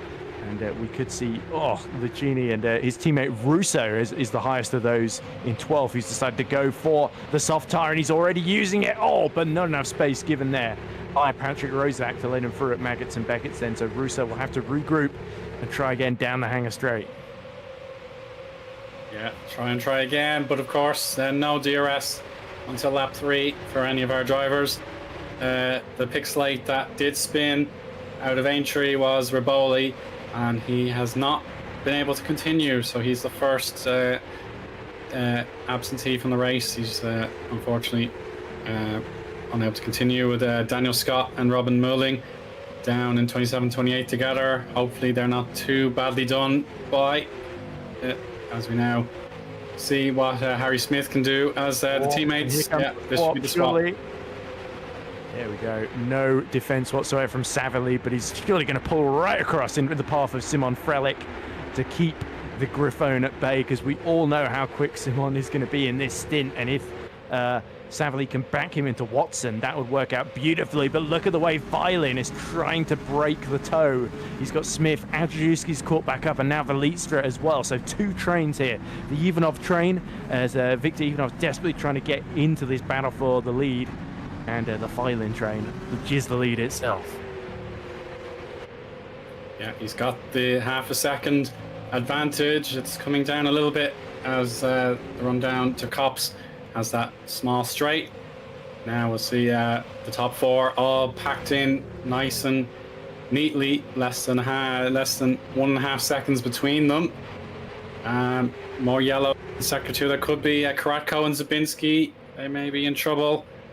I think it might be Van Sand and Bradley Summers going there as well at the same time. So everyone desperate to get these points in this reverse grid encounter and tripping over one another, which is certainly not something we like to see. But hopefully, somebody's lost a wheel as well on the previous lap. It's just hanging there, just a little bit away from the racing line, thankfully. But if you want to make a move, that's certainly going to be a distraction. Luckily, a wheel nowhere near as a heavy a threat to the car as it would be in real life, of course. They would certainly put the safety car out for that, but here they will just keep going. So, but certainly a bit disarming and distracting when you see that, as Noah Court, who actually set the fastest lap in race 1, he's also losing a couple of positions as Sellers and Scott enter the pit lane from the back of the field.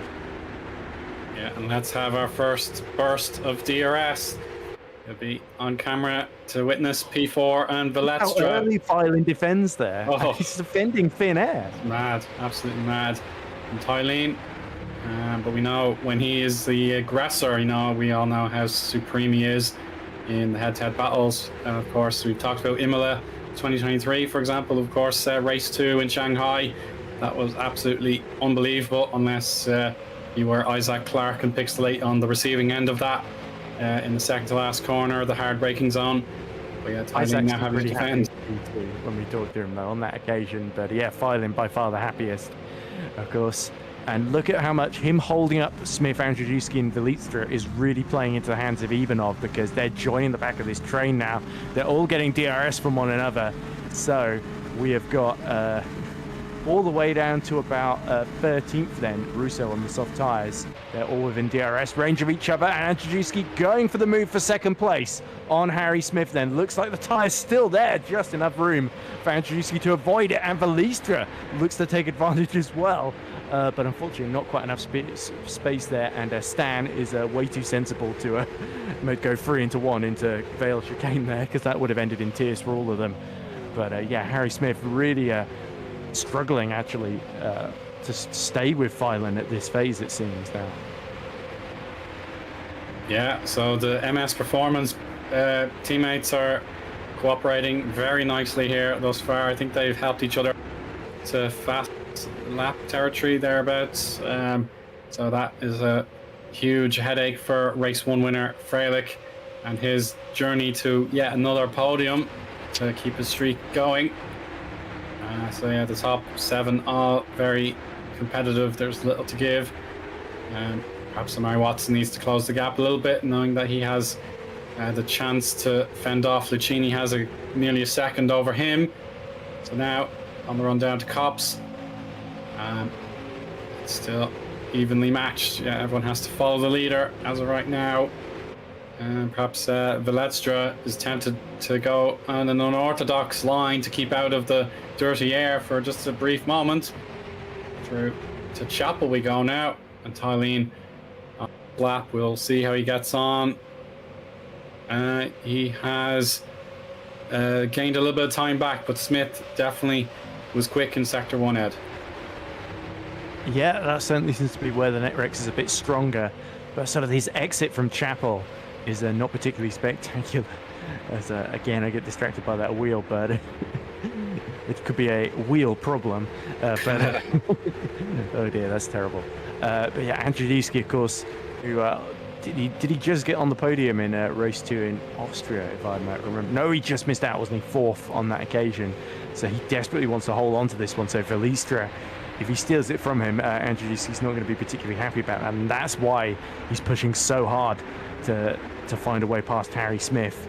And Smith's soaking up the pressure well so far. But yeah, I'm surprised even of his hanging back at this phase. It seems maybe the MS Performance car's not quite got the straight line speed of the 4 in front of it. Because they're about seeing lap times about half a second quicker at points, but then they can't really find a way through, and even if just backs off to try and control the pace of this second group essentially. And it's is that someone probably being disconnected? Well, that's horrific for him. I know it's happened to him before, that he has dropped out of the session, and knowing that Griffon were on for more helpful points, that's a morale blow to say the least. But hopefully Shimon will be willing to have a chat at the end of the broadcast for our interview segment. But yeah, it will not be a double showing for him. Yeah. But, and look at this, Velitstra very, very close to the back of Andrzejewski into Stowe. But again, DRS from Harry Smith is saving the Parallax Volpino from any attack from the HGP. But yeah, I guess Frelic's a good luck had to end at some point, but certainly that's not the way anyone, even his closest rivals, would have wanted his race to end then. But it certainly takes the pressure a little bit off of MS Performance. But the problem is now they've got Amari Watson to deal with, and he always tends to go that a little bit better in race 2s than race 1 so far this season. So let's see if Omari can spoil their day. But of course, very closely associated Netrex and MS Performance, with Omari Watson, his teammate Harry Smith effectively being the owner of MS Performance and team principal. So he's sort of running another team from the cockpit of the Netrex, as it were.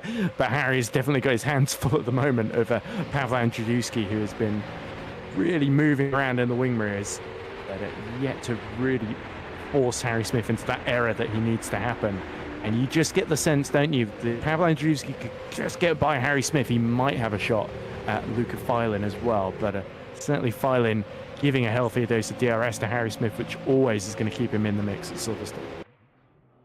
And now we'll change over to the replay of what happened at the start of the race. So more despair for Team Rookie Monsters into Aintree. Oh, that's what happened to getting it wrong. Yeah. The lockup. Wrong.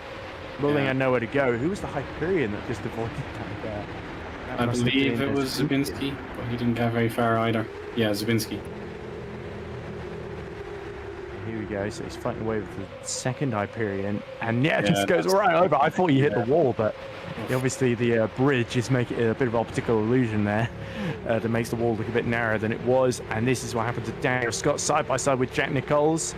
Jack Nichols is running 17th, just behind Philip Koenig. They're actually having a great battle, and yeah, Scott just went a little bit too far over the curb, and round he went, and he backs it into the wall. That's so embarrassing.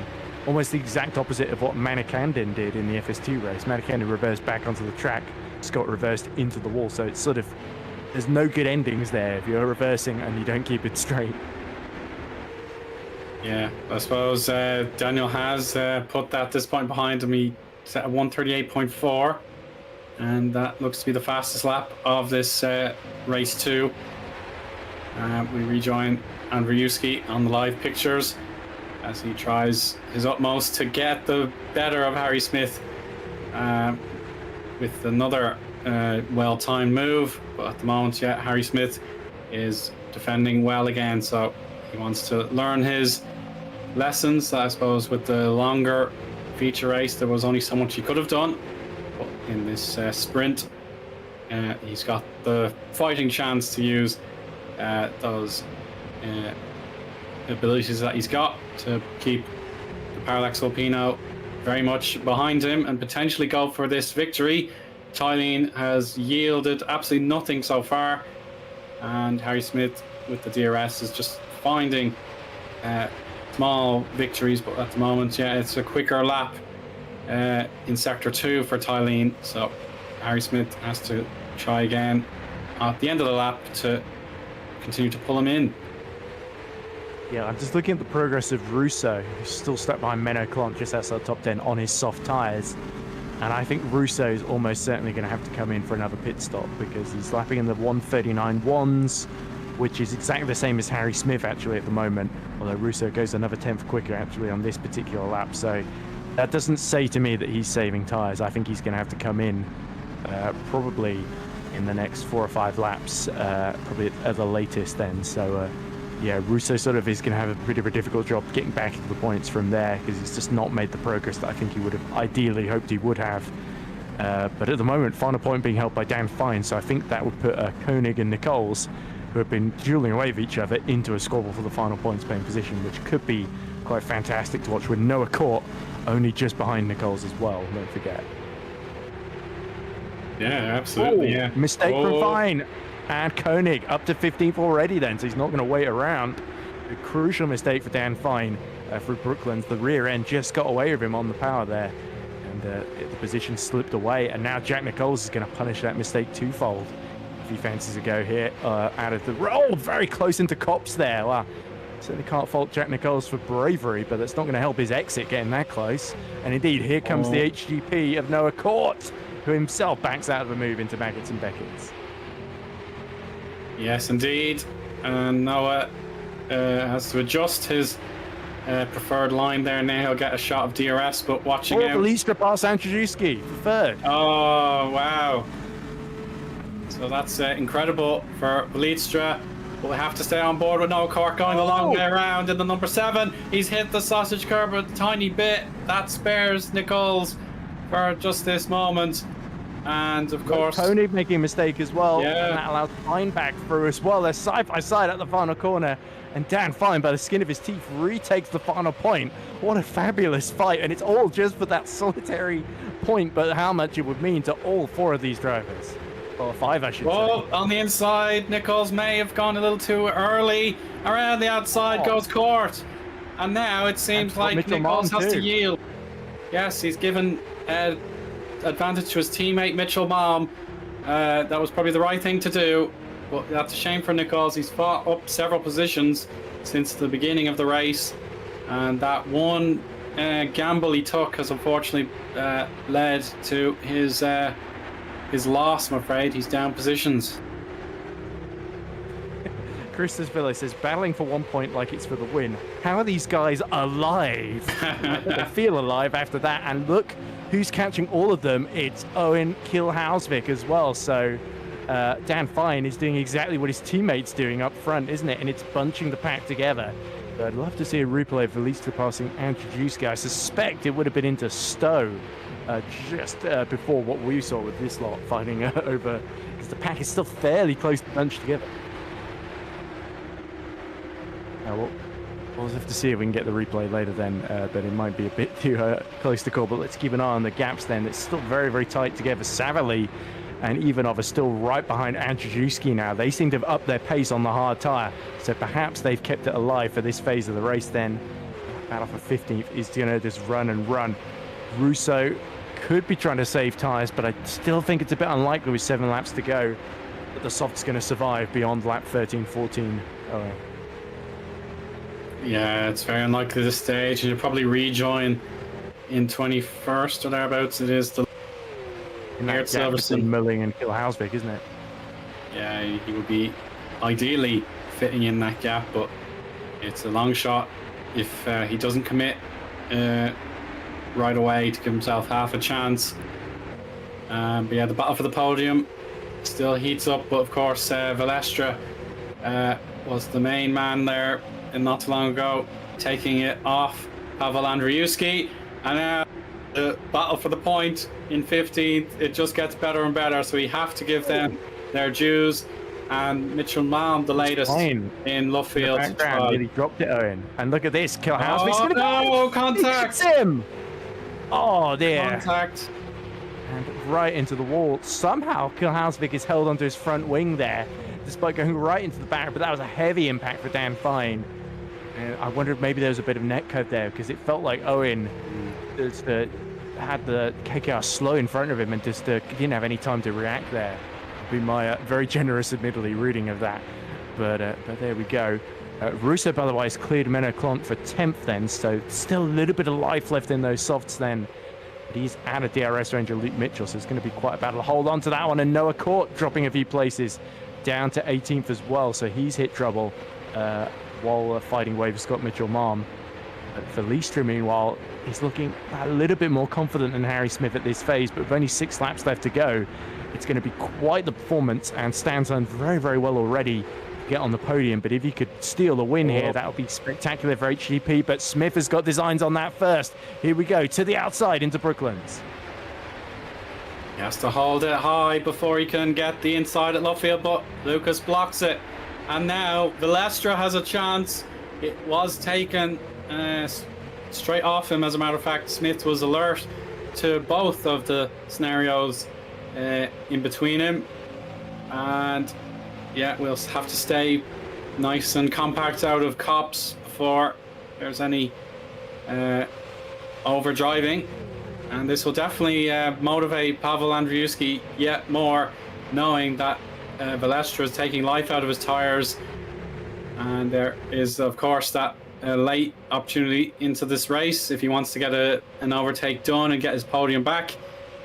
And yeah, Ivanov and Satterley, yeah, they just continue to team up and make sure Watson has no chance to emulate his teammate here. Yeah, Ivanov and Satterley are just thinking, if these three at the front hit each other, we're going to get second and third the way they're all driving. But all marks to Luca Filan. He's been driving a fantastic defensive race, inch perfect so far, as Menno Clont hits trouble and drops to 13th position. Oh my word, Menno down the single position there, and Abler gained it from him. And we'll see now if there'll be more teamwork at Multiforce, because they have loads of time to Philip Koenig, of course, so Jason Muscat could definitely push on and try and team up against Jonas and get that position back for Menno. But now back on board with Harry Smith, just behind Tylene yet again. He's been made to wait a long time as Tylene is going for the flag, or lights to flag victory, after his number in the reverse grid draw came up. I think, is there another change for position? Was it anything else? So we have a replay, as a matter of fact, coming up, and this would be Noah Court and what's happened to him at Cops. Oh, yeah. Unfortunately, yeah, the back end giving up, but he got it. That one, but yeah, I think there was an earlier incident with Mitchell Malm, wasn't there? Because he was fighting in that group just outside the points, and then he dropped to 19th when that happened. So we see Patrick Rozak also now making a mistake and dropping down the order down to 14th then. So he's only just ahead of Koenig as he rejoins. So loads of mistakes creeping in. Rozak is out, and that promotes Mitchell Malm into the points then. So he just missed out in race 1. Looks like he might profit then in race 2, but Rozak, you've got to feel for Bill Sinvalpino. But Andrzejewski still holding on to that 4th place from the 2 MS Performance cars and doing a solid job at the present moment, as we see more drama in the middle sector. it's just intense. The late stages in this race 2, roughly 5 laps to go now, and the gambit of getting more points for those drivers in the top 15, that would be well worth it. And of course, King's Racing, I think they can pair up similarly and make sure that one of them secures 15th place and gets the King's Racing team some joy at their home circuit. But of course, this battle for the victory, it just goes on and on and on. 1 second between the 4 at the top. We've been enjoying them all race long, but it's only Valestra who has actually gained a place for himself, and using the extra run off his Watson there. That was Mirko Lucchini behind, having to react potentially to go for the attack, or in the case with Luke Mitchell behind to defend. Yeah, so crucial Watson doesn't drop it off the road, because for Netrex they need all these points with Multiforce down in 12th and 13th. Then both their drivers up in second. They need the second car to back it up. But yeah, what Harry Smith is trying to do, I think, through Luffield, you notice it especially, but he's really trying to maximize his exit. But that means through the longer corners, he's having to go wide, and that creates a little opportunity for Valestra to potentially poke up the inside. So you can tell Harry Smith is so busy trying to cover that off and go for the inside as early as possible to make sure that Valestra just can't nip one up the inside of him and just, do a daylight robbery essentially, even though it is late in the evening here in the UK. But yeah, so it's very, very good driving from Filin, good attempt from Smith, and Valestra sort of boxing him in. So Smith has arguably got the hardest job here, even with the DRS helping him. Absolutely, yeah. This continues to build up to a tense and unpredictable finish. So Thailand yet to give up. He has been resolute up front. But here's a look at the Multiforce drivers for just a moment. Again, it's a replay through Cops. Bottoming out there, quite bad for Menno Clant, and he has to use that runoff area to stay in contention. And now this is the end of Roshak's interest in this race. So through Beckett's now. Oh yeah, that's a shame. It was very early he dropped it as well. Very early. Oh, he just couldn't stop the car. And that's what ended his race. And now let's see what he does. Oh, it's a shame into Luffield, similar to what we saw from Roshak in race 1. That was already a wounded car, though. Yeah, the car was damaged. Massive hit in the wall. Yeah. He's pit for a new front wing. And full fair play to Dan. He's still going, and in 22nd, but the chance of points looking pretty remote, especially compared to his teammate now. So he was leading a great fight earlier, but unfortunately, contact with Eoin Kilhalsvik is really what put paid to that. So we'll have to hear what Eoin, who's almost certainly going to interview us after the race, or be interviewed by us, I should say, to hear what he has to say. And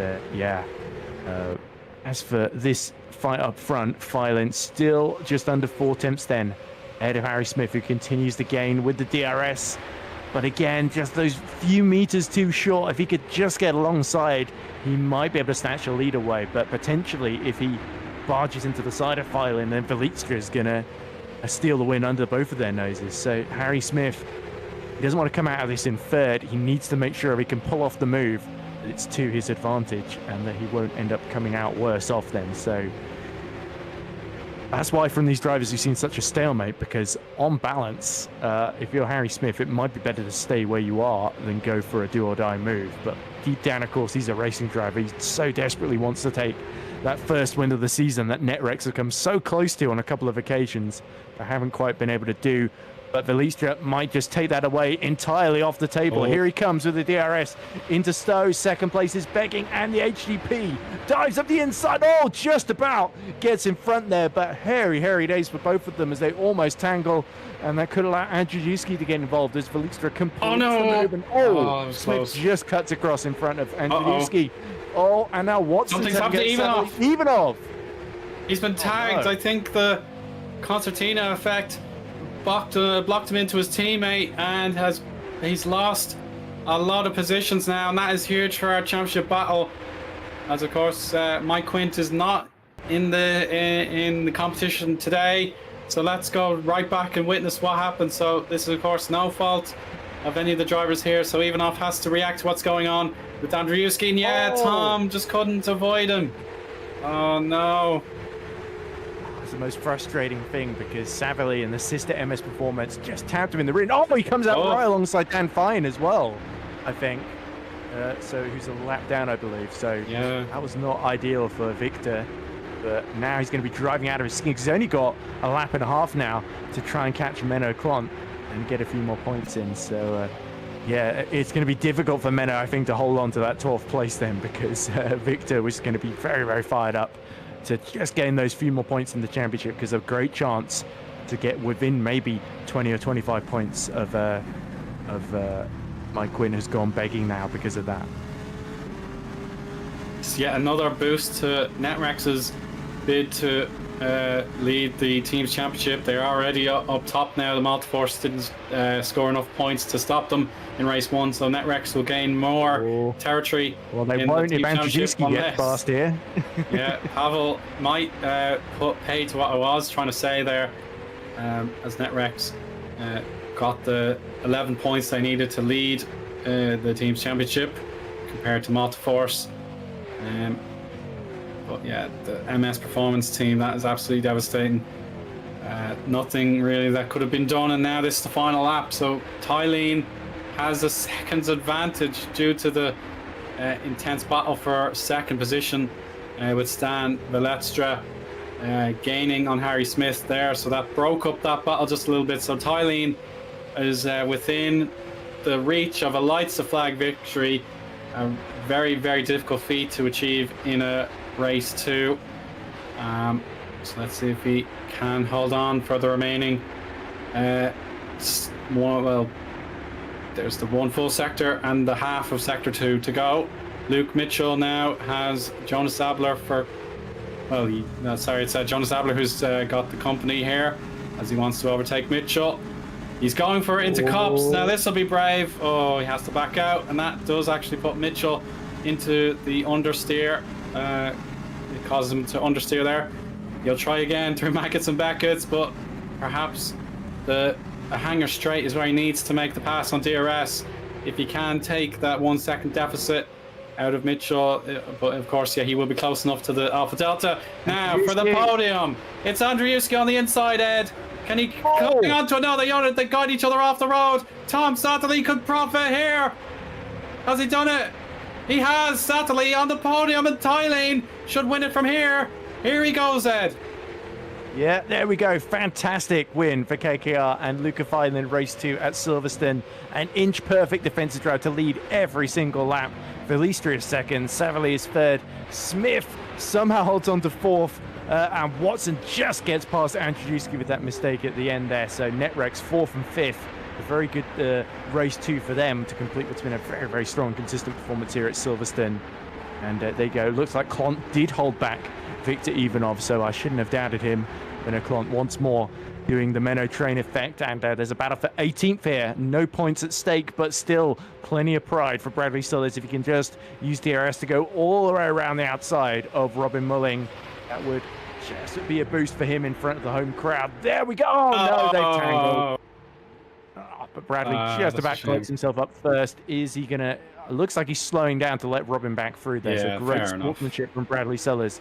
And luckily, David DeVries just a little bit too... No, he isn't slowing down. He wants to cross line right next to him. So that's just... I feel a little bit bad about that, but not bad enough to give up position. Yeah, I totally understand. And DeVries, I think, took the long way there, so he fell right back behind. Tylene gets the celebratory donuts in. He's well within his rights to bask in his glory here. An amazing drive from the reverse grid, Paul. Putting it in reverse now. Appropriate. Super stuff here. So we'll pull up our race classifications. Of course, if there's any race control penalties that'll be applied, we'll hear about them in a week and a bit, I suppose. But there we go. Tylene has been brilliant in this second race. He gets the victory. Stan Velestra, what a substitution he's proven to be. gaining second place with the late battle, gaining 2 positions from his grid spot. Tom Satterley now, of course, he'll be gutted about what happened. That resulted in his teammate Eoin getting tapped and spun around, but his first podium of the entire season, I suppose he can be pleased with that, so we'll give him his credit without a doubt. Harry Smith, he tried so hard to win this race. Then came the attacks from Andrzejewski, and unfortunately, they did battle very hard into Stowe, and it means he finishes 4th. Amari Watson 5th. And there's Andrzejewski. He wanted the podium very badly. He takes 6th position. Mirko Lucchini and Federico Russo, I said it in the formation lap, they're almost inseparable, very evenly matched, and that proved to be the case again. Luke Mitchell in the black and gold special for 9th place, and Lunark will be pleased with that. Jonas Abler, perhaps one of his best days of the season, gets a top 10. Russo doing, was it 17 laps on the soft tyre, by the way, which is very impressive. Absolutely. And now we'll check out the Multiforce drivers in P11 and P12 with Muscat driving what is normally Mike Quint's number 11. So great job for him stepping in. Then, of course, Victor Ivanov couldn't find a way past either of the Multiforce drivers. So P13 is his lot, but he'll feel devastated about the loss of those points that he had been working very hard with Tom to earn. Philip Koenig is 14th for Griffon, so Shimon Frelick's dropout by internet failure. He did his best to back him up, and 2 points should be he should be proud of that. And there we go. Scott Mitchell-Malm got his point in the end after disappointment caused by the heartbreak in the late battle with Muscat. So he gets his point. Jack Nichols backs him up very well, but it was a shame because he was battling and his effort into Village Corner backfired on him, so he had to yield. But P16, he was well clear of Owen Kvil-Hausvik, so Kings Racing can be proud of their efforts. And 100 to 1 there with Kvil-Hausvik, has to be content with 17th. He was a ways back, I'm afraid. Sellers, Mulling, and De Vries complete the top 20. Dan Tyne had that big crash, but he fought back as best he could to be the last classified driver there in P21. The attrition rate was high again here compared to most of our other races. So we had to say goodbye to Daniel Scott, Patrick Roszak, Noah Court, then, of course, Shimon Frelick with his disconnection. Sandro Van Sand, double DNF for him again, I'm afraid. Damir Karatko, we had high hopes for him after a splendid race 1 showing. Unfortunately, he couldn't make it to the end. Matthew Zabinski and Massimiliano Raboli crashed out. I think it was laps 1 and 2 that brought their race to an end, Ed. Their race to an end. Interesting. Yeah, it was literally on lap 1 that Zabinski and Raboli came together, and I think Karatko was involved in the same incident too. So yeah, that puts paid to those 3. We can't speak anymore. All right, it's been too long. Right, so I guess next stage we go to the interviews, and we got at least 2 drivers that are very willing and excited to speak to us after their races. And they do have trophies in their possession. So let's talk to the man who was on a fantastic podium streak. He got the pole position. It is Shimon Frelick for Griffon. Hi, Shimon. Can you hear us? Yep. I can hear you fine. Lovely stuff. So I suppose we'll start with the good news. You got the pole position and you're ramped to a dominant race 1 victory. So tell us how you got on there. The race and the quali was a bit of a repeat from Austria, but this time the gap to second was a bit smaller. Yeah, it felt that on quali I was on top of it, and yeah, the laps I did felt good.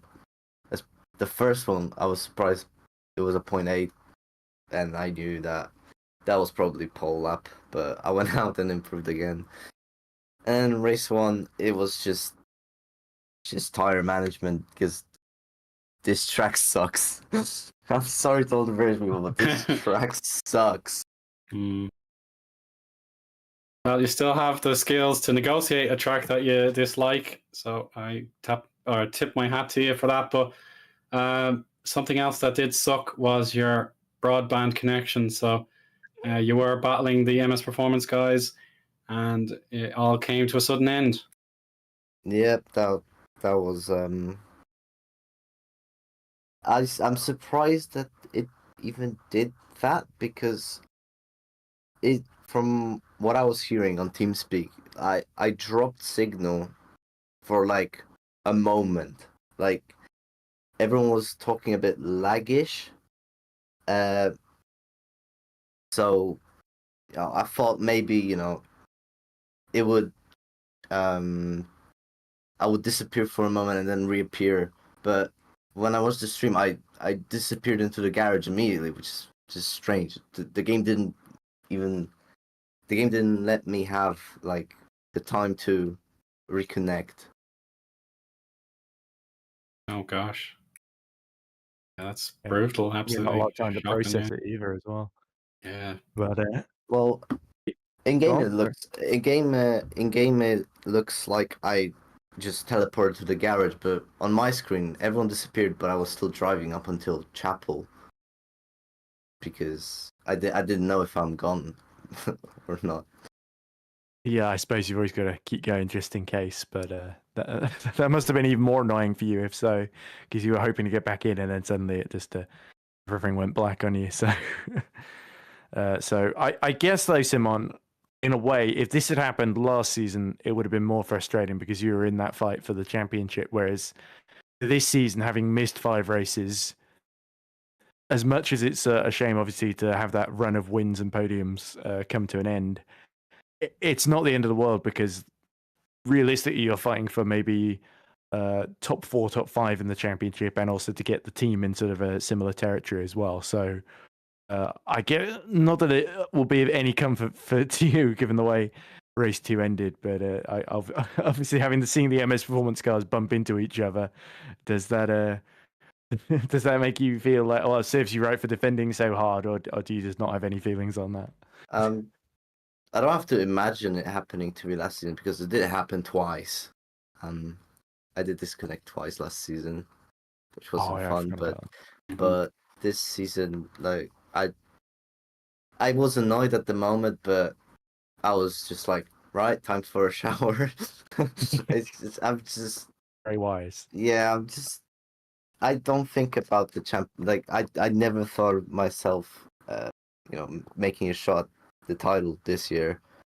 I'm just taking the races, every round at a time, and yeah, I didn't see the MS Performance cars bump into each other because I was taking a shower. I came back at the last lap, but yeah, I'm happy to get the win, because I've done 9 races before on Silverstone in GPV, and I only had 1 top 5 finish here. Oh wow. Every time something happened, so I'm happy to get a win. And I don't know what the next track is, but I think I'll have much more fun driving that one than Silverstone. It's Hockenheim, I Yeah, believe. Hockenheim. Yeah. Okay, maybe not. Oh no, please. Famous last words. It is better though. July is not your month, I suppose. Yeah. And He's probably gonna say, "Oh, it's my least favorite track," and he'll win by like 8 seconds. Now I'll be hoping for the next 2 months that I won't disconnect again, because then I'll be moving to Warsaw and I will have fiber optic internet. Nice. So I shouldn't disconnect unless the power goes out in the whole Warsaw. I hope you take your lucky rabbit's foot with you. It might make a difference. You never know. Yeah, I suppose, Shimon, thanks very much for your time.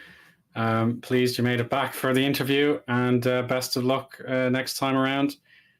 Hopefully get through it okay. Thank you. I suppose let's get HGP's representative in the waiting room. It's Stan Valestra. Hello, Stan. Can you hear us? Yeah. Lovely stuff. So it's nice to meet you for the first time, and you've left a brilliant impression on all of our avid viewers today. So do you want to comment on your race 1 performance first and foremost? The race 1? Yeah. Yeah, race 1 was tough because in the dirty air. In practice, I didn't practice a lot of dirty air because I was more busy with learning the car. But yeah, I think I just could follow the train, and then some people pitted quite early, and I pitted a bit 1 lap later, I think, which helped me a bit with tires in the dirty air, which put me in a position to overtake, I think, 2 guys.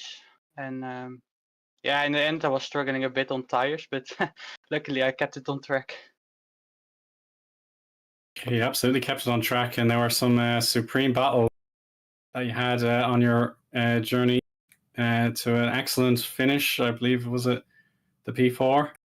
It was P5, sadly. P5, excuse me. Really Yeah, sadly, yes. Sorry about but he that. made some good moves on Yeah, Smith. really good moves. I think Andrzejewski spun off in front of him as well, so that helped. Yeah. Yeah, Yes, it was a bit indeed. sketchy out there. Yeah, and I suppose, the headline grabber, it was still to come in the race 2 as you fought from that P4 on the reverse grid draw to second place. So what was your highlight out of that incredible showing? Yeah, it was a bit tough in the dirty air, and because I couldn't really move up, so I was a bit stuck. And then Victor Ivanov came behind me and thought, okay, let's try to overtake. But it was really difficult with the double DRS, so it was basically a train. And then I could make the move on Pavel, I think. And Big then red car was Pavel. Yeah. yeah, cheers. And then I was P3, and I thought, yeah, okay, let's go for the win. And then it was super difficult to overtake, and then I had to send it a bit on Smith. But then my tires were just gone because I had to follow and try to push as hard as I can in Maggots and Baggage to have an overtake opportunity into Stowe.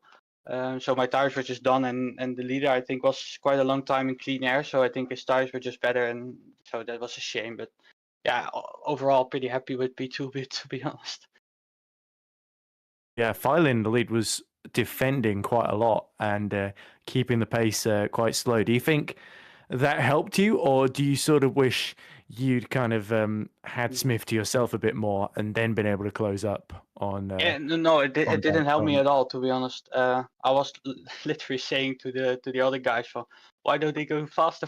Because yeah, this was just a train, and if the leader might have been a bit faster, then the train could break. And yeah, once you are within a second of the guy in front, but the guy in front isn't in DRS, then the overtakes are a bit easier. So now, no, it didn't help me. But yeah, on the other hand, I could save my tires a bit to make an overtake. So yeah, you never know, of course, but I don't think it helped me that much. Well, certainly. Either way, I think that's probably 2 of the best races I've seen you do, because I've been commentating on you in another championship elsewhere in R Factor 2. Best of luck for Sunday, by the way, Stan. Yeah, I'm going on holiday, so that's not for oh, me. wow, that's not going to help then. No, yeah. You can fit this in. That was a lucky season, but no, yeah, it was fun to drive here again because I started 3 years ago at sim racing, and then I started here in academy, and then now I got asked, and I thought, yeah, let's go. And it was quite fun to see some names that I drove against back then, and now driving against them, but being able to fight with them was quite fun. Quite a fun moment. Yeah, I said during the broadcast, Stan, that you'd learnt a lot while you've been away from GPV, and I think it really showed today. You put on a really spectacular show. You didn't have to go for the win, but I love that you absolutely did anyway. Third wasn't going to cut it for you, so yeah, I'm not sure Netrex appreciate it, but nonetheless. Yeah, well, that's racing, right? No, but exactly. yeah, it's a shame. Normally on these days I'm away, so I can't race in this championship, but maybe in another category once. But let's see. I really enjoyed it tonight, so who knows what the future will bring. Well, we enjoyed having you. Thanks for talking to us, Stan. Yes, thank you so much. See you next time. Farewell. I suppose Pavel, with his 2 6th positions, is worth bringing in next. Hello, Pavel. Can you hear us? Hi, hello everyone. Hello. So, 2 6 positions is your takeaway here from Silverstone. So, Pavel, how do you think that went? Was it a case of you got what you felt you deserved, or was there something perhaps missing in your performance, or something that happened to you? Well, I think that this is what I got, what I deserve, because I've made two mistakes in both races alone. In race one, I had horrible spin. I don't know how it happened until now. I will have to review the replay and see how it went, how it happened. But in my opinion, I just went off the line, and just my rear tires lost its control. And it happened.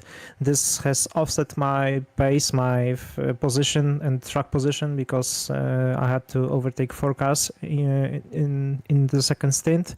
I think I have undercut 2 of them, but still I've got behind Harry Smith and Stan Lestra. So yeah, this is how it happens. This is racing, and I have to take these results. I think that pace-wise, I would get a shot for podium in both races, but yeah, this is something that I need to now reiterate in my head and try to take some conclusions why I did those mistakes, especially in the second race, because this was kind of do or die move. This was a bit too harsh on Harry. Regarding that, we have fighted with each other for both races, and we didn't hit one another for the long time. So having to end this second race in such way is really disappointing for me, and shameful as well. Because it's a shame, but also at the same time, at the final Vale chicane, you probably were a key witness to what happened between the MS Performance guys. So I suppose that was a little bit of a boost as well. Like you thankfully avoided the worst of it. Actually, it was kind of concertino, or how they say it, because Harry was fighting really harsh with Stan. They were going, I think, side by side. Then Harry decided to just slot behind him. I was close by. I think we have also touched with each other. With his front wing, he got touched. And right behind me, there was Victor, and he just, I think, he got caught off guard, because he had no time to react, and it happened. I don't think I could have done anything else there, because I've positioned my car, and he just bumped me and spun. I think he got a bump from behind from Savali as well, is what we saw on the replay as well. So it looks like neither of the MS Performance cars had much time to react at all. So I don't think there's any one person I'd entirely blame on that one, in my opinion. Yeah, it was kind of bumpy, right? In the second race, there was a little of contacts. I mean, more than a little, more than I would have bargained for. It wasn't the cleanest race I have participated in my career, so I will try to look how could I have avoided these contacts, but sometimes it's not. It's also the second guy part to drive carefully and not crash with each other. So Pavel, you've sort of become something of a super sub lately, of course, filling in at Hyperion in Spain and Austria, and now you've moved. I'm assuming, is it for the rest of the season seat at Parallax Volpino? Because they always seem to be changing drivers every race. Yes. So you. We will see, because by the regulations of this league, I think I can only ride 4 runs as an emergency driver or so. This was my 3rd time, so next time at Hockenheimring might be my last race this season, or it might Unless be... somebody pays for your race license. Yes, it could go in both races. It could go in both ways, so we will see. Yeah? We will talk with Carter, we will talk with Patrick, because Patrick was the guy that brought me into this team, so it's also his job now to convince to keep me for a longer time than 2 races. And you beat Patrick in both races today, didn't you? So obviously there was a couple of mistakes from his end too, but certainly you, as much as I can tell you're frustrated not to get that podium because you've become so close on a couple of occasions now, but to even be fighting for the podium as a substitute at very short notice, that is a brilliant effort, and I think we shouldn't lose sight of that. And so I've, in my opinion, I think any team would be a fool to pass up on you, Pavel. That wasn't a question. Oh. I'm sorry. Oh, sorry, I disappeared for a moment. I think Okay. I got Polish internet moments like Szymon got in second place. I was praising you and saying a lot of nice things. Yeah, I think you were talking about that I have beaten Patrick in both races, and Correct. yeah, it's not. I think the case that Oh, yeah. There we go. Bit of a cut off. No, as much internet in time. Poland must be terrible today because Simon was complaining Yes. about this too. So I disconnected. There are a lot of thunderstorms today in Poland, so this might be the case. It's really harsh weather today. A lot of rain and thunderstorms. So I'm sorry if my connection is poor right now. What I was talking is it's not the case that I'm faster than Patrick. It's more the case that I had more time this round to prepare for than Patrick, because I think he was practicing with me for 2 hours in this week. So he can get a lot of more than he was showing today, and he is capable of doing these races if he prepares properly. I agree, because when Patrick's on it, like we saw in Saudi Arabia this season, where he fought for the podium and finished fourth, I think, in the end, he can be a real force then. So I'm sure we haven't seen the last of him, and certainly not the last of you either, Pavel. Thanks for coming to talk to us. Well done getting more points, and best of luck for the rest of the season. We'll see you in Hockenheim in a few weeks' time. Thank you very much. Good night. Thank you very much, Pavel. And we have 100-1 representation on the double. It's not just Eoin Cavill-Hausvik. We've also got Mano Manikadan as well. So let's have them both on board. Hello, Eoin and Mano. How are you both keeping? Yeah, I'm doing good. I'm doing fine as well. Lovely stuff. So, Eoin, I'll talk to you first. An 18th and a 17th for yourself this evening. I'm afraid no points for that, but you're definitely able to avoid some of the worst of the race. So tell us how you got on. Well, in race one, I'm glad I just hit my targets when it came to the strategy. Like tire wear has been an issue for a lot of the tracks this season, and I'm just happy that. And it was looking like it was going to be tough for this one as well, but I managed to do the right setup changes, I believe, and take the right lines as to not kill the front left. And, you know, that's a positive. But in race one, or I guess I could go for the qualifying, I just didn't have pace. I didn't have that magical pace as I had in Austria. I practiced like about the same, but this time it didn't really work. I just didn't have that pace. But early up in race one, there was a massive crash in front of me.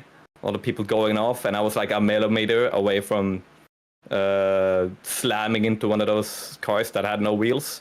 Oh. And I'm glad at that point. I was just glad I was alive, but you know, I had to get on with it. And I was stuck behind some guys on hards. I was on softs. I didn't have that good of pace as I wanted. I was going a few tenths slower, quite a few tenths actually. So I wasn't really happy with that. Don't know what happened there on the full field, but I got to the mediums and things were looking better. And you know, I was around the P17 or whatever, but I was in that fight for P15, like at the last moments. And I could have gone a bit better, but I'm okay with the pace that I showed there. Race 2, We're 3 seconds off the points in race 1, I think it's fair to say, because it was that battle between Mitchell Marm and the King's car, and Muscat had a drive-through penalty, and he just got by Mitchell Marm at the end. And also Noah Court got you on the fresh soft tires. He was doing the alternate. He was one of those guys who started on the hards and held you up essentially in the first stint. So he got you right at the end, having obviously been undercut by you. him on the softs, he actually on one of the straights like bump draft me. That was a bit weird. But His dad was cheering him on, so we can blame him getting too excited. Yes. Yeah, okay, it's okay then. But in race 2, Speaking of one of the bumping. yeah, I was beside a VMS car. He went a bit wide. I looked back at the footage, I feel like, and he hit my back rear tire. Wasn't good for tire wear. Wasn't good for time. Went all the way back to the grid because of that. And but after that, I didn't retire anything. I just kept going with damage and the tire wear, and I was setting some good laps. And suddenly I was in this train where P15 was in. So I was like, okay, I can chill here and save tires and then go for it at the end. But I was with Dan, and he had a bad exit to one of the corners coming up the cops. Yeah, he half spun it out of left field. Yeah. Yes, and I think he was supposed to give me the position or something, but I was in his slipstream, and I see him steer to the right. I also steer to the right to get that slipstream, and he just completely stops, and I hit him, and he goes into the wall, and yeah, I lose time. I'm not in that fight anymore. Thank goodness you didn't lose your front wing, right? That could have done a lot worse. Yeah, I don't know how that, what my front wing is made of, but yeah, that was special. That was something, and but yeah, I think also Sandro, both me and Sandro could have gotten points, just didn't go our way. We had a plan laid out and everything, tried to execute that for race 1, but yeah, he got killed a few times. Heard it sounded like. But yeah, it is what it is. Yeah, there's a saying in the military that no plan survives contact with the enemy. So I think that was proved today for 100-1. So the highs of Austria, and it's unfortunately not a great home race for you or Sandro or just Ben Constantine's team in general. But certainly there's still Hockenheim to come. You feeling confident there that you can pick yourself up and give it another go? Because certainly you're putting a lot of effort in, and you're still most of the time getting good qualifying performances and building from there. So do you think Hockenheim will suit you a little bit better? Do you think Silverstone was just a dud track for you? So I actually kind of have no idea. I haven't raced in Hockenheim for so long, but I think it's about just getting that time in to practice. That's going to be big for me. And I've been using the past few weeks. I've been on vacation, days off, but from work, and I have another week. I don't have any work, but when it comes to the week when Hockenheim comes, I start again. So we'll see. Hopefully, I'm certainly gonna have a lot less time practicing, but I just hope when that time comes, I'm still improving, and that I can still lay out a plan coming into each race. But I think certainly though I am improving, and I'm on the way up. It feels like. I would certainly agree with that. So my only advice would be get a few extra plans in there in case the first plan doesn't quite work out.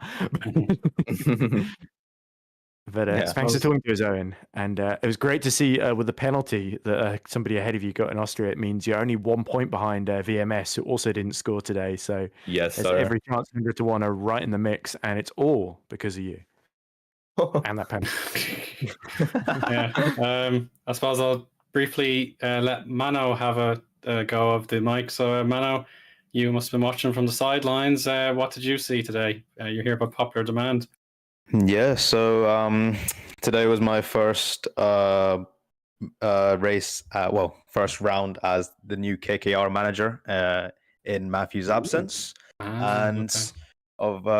have, it was definitely a good showing. We got a win with Lucas and a handful of points in round 1 as well.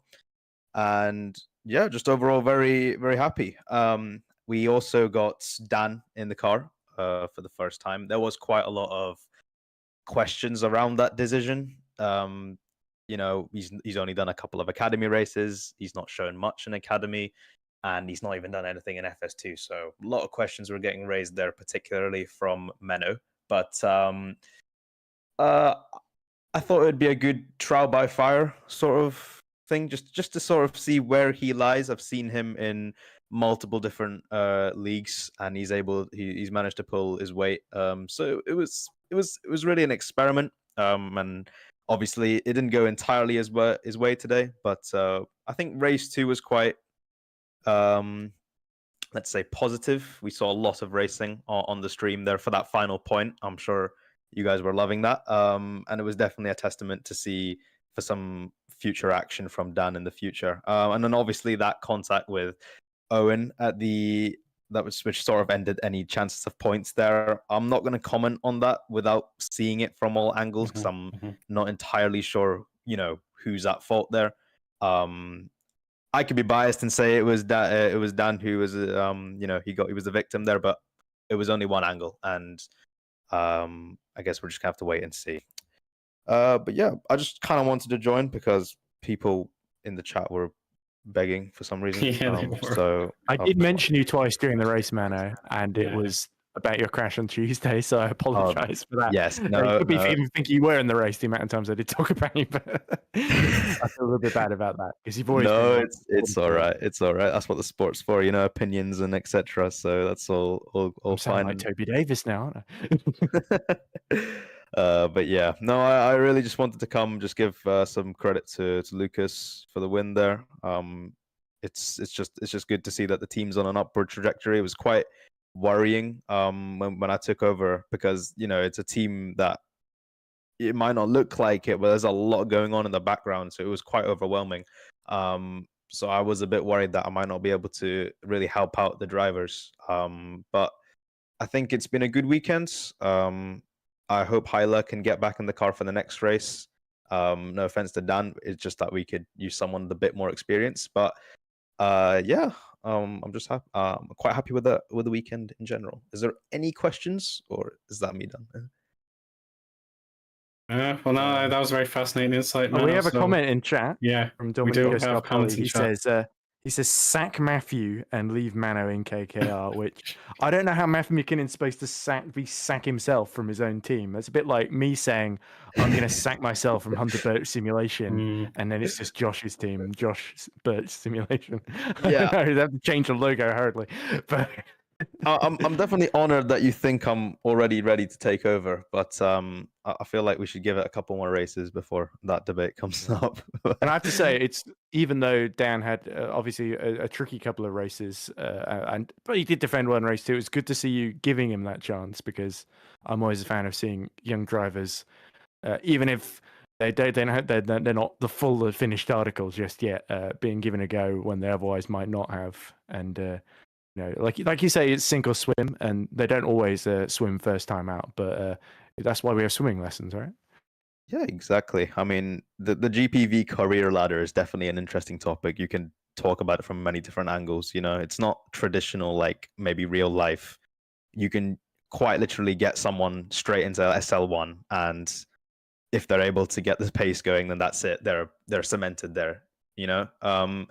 And we've all seen how competitive FS2 is. If anything, I can comment on that. So, but with how hard it is to get a seat there. So I just, I've been looking at his performances. He put some effort in at the start of the year. He's sort of not had the drive. So I thought, you know what, let's stick him in the car. Let's see what he can do.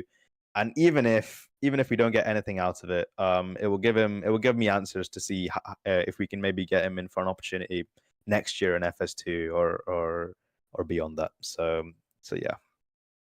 Well, congratulations, Mano, on Luca Violin's brilliant defensive drive in race 2.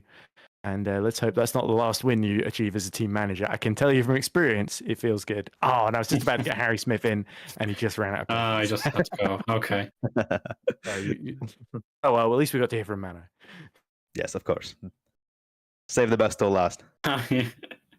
Eoin usually likes the last spot on the interview room, so yeah, good that we had. I don't deserve it this time. Yeah, you technically lost it this time, Eoin. So hard luck. Damn. You have nothing more interesting to say. He's back. Hey, Harry's back. All right, yeah, We're Shall we just creeping squeeze in towards for 3 one hours, quick but word we with may as well Harry? keep going. Save the best till second last. Okay. Well, thanks very much for your time, Owen and Mano. And now we have Harry Smith in for a chat. So Netrex are now top of the team's championship. But alas, I suppose on a personal note, Harry, it was unfortunate you didn't get that podium. Yeah, I mean, it is unfortunate, but you win some, you lose some. Stuff happens. I mean, I'd be lying to say if saying I'm not. Obviously, I'm disappointed, but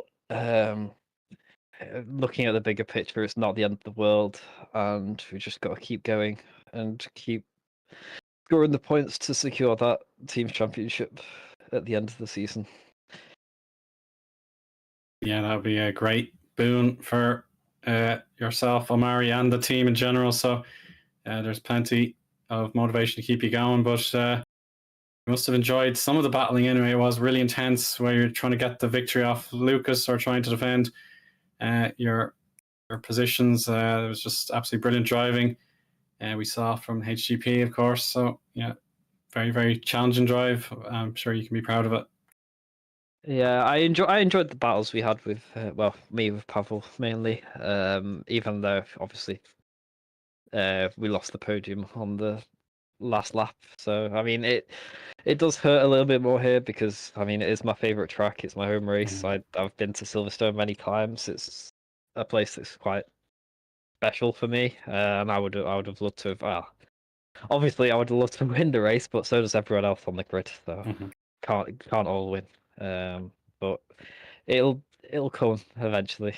That I'm pretty confident of. We just need to keep working hard and do better. So yeah, on to the next one, I guess. Since we've been here a while, I think I'll let you.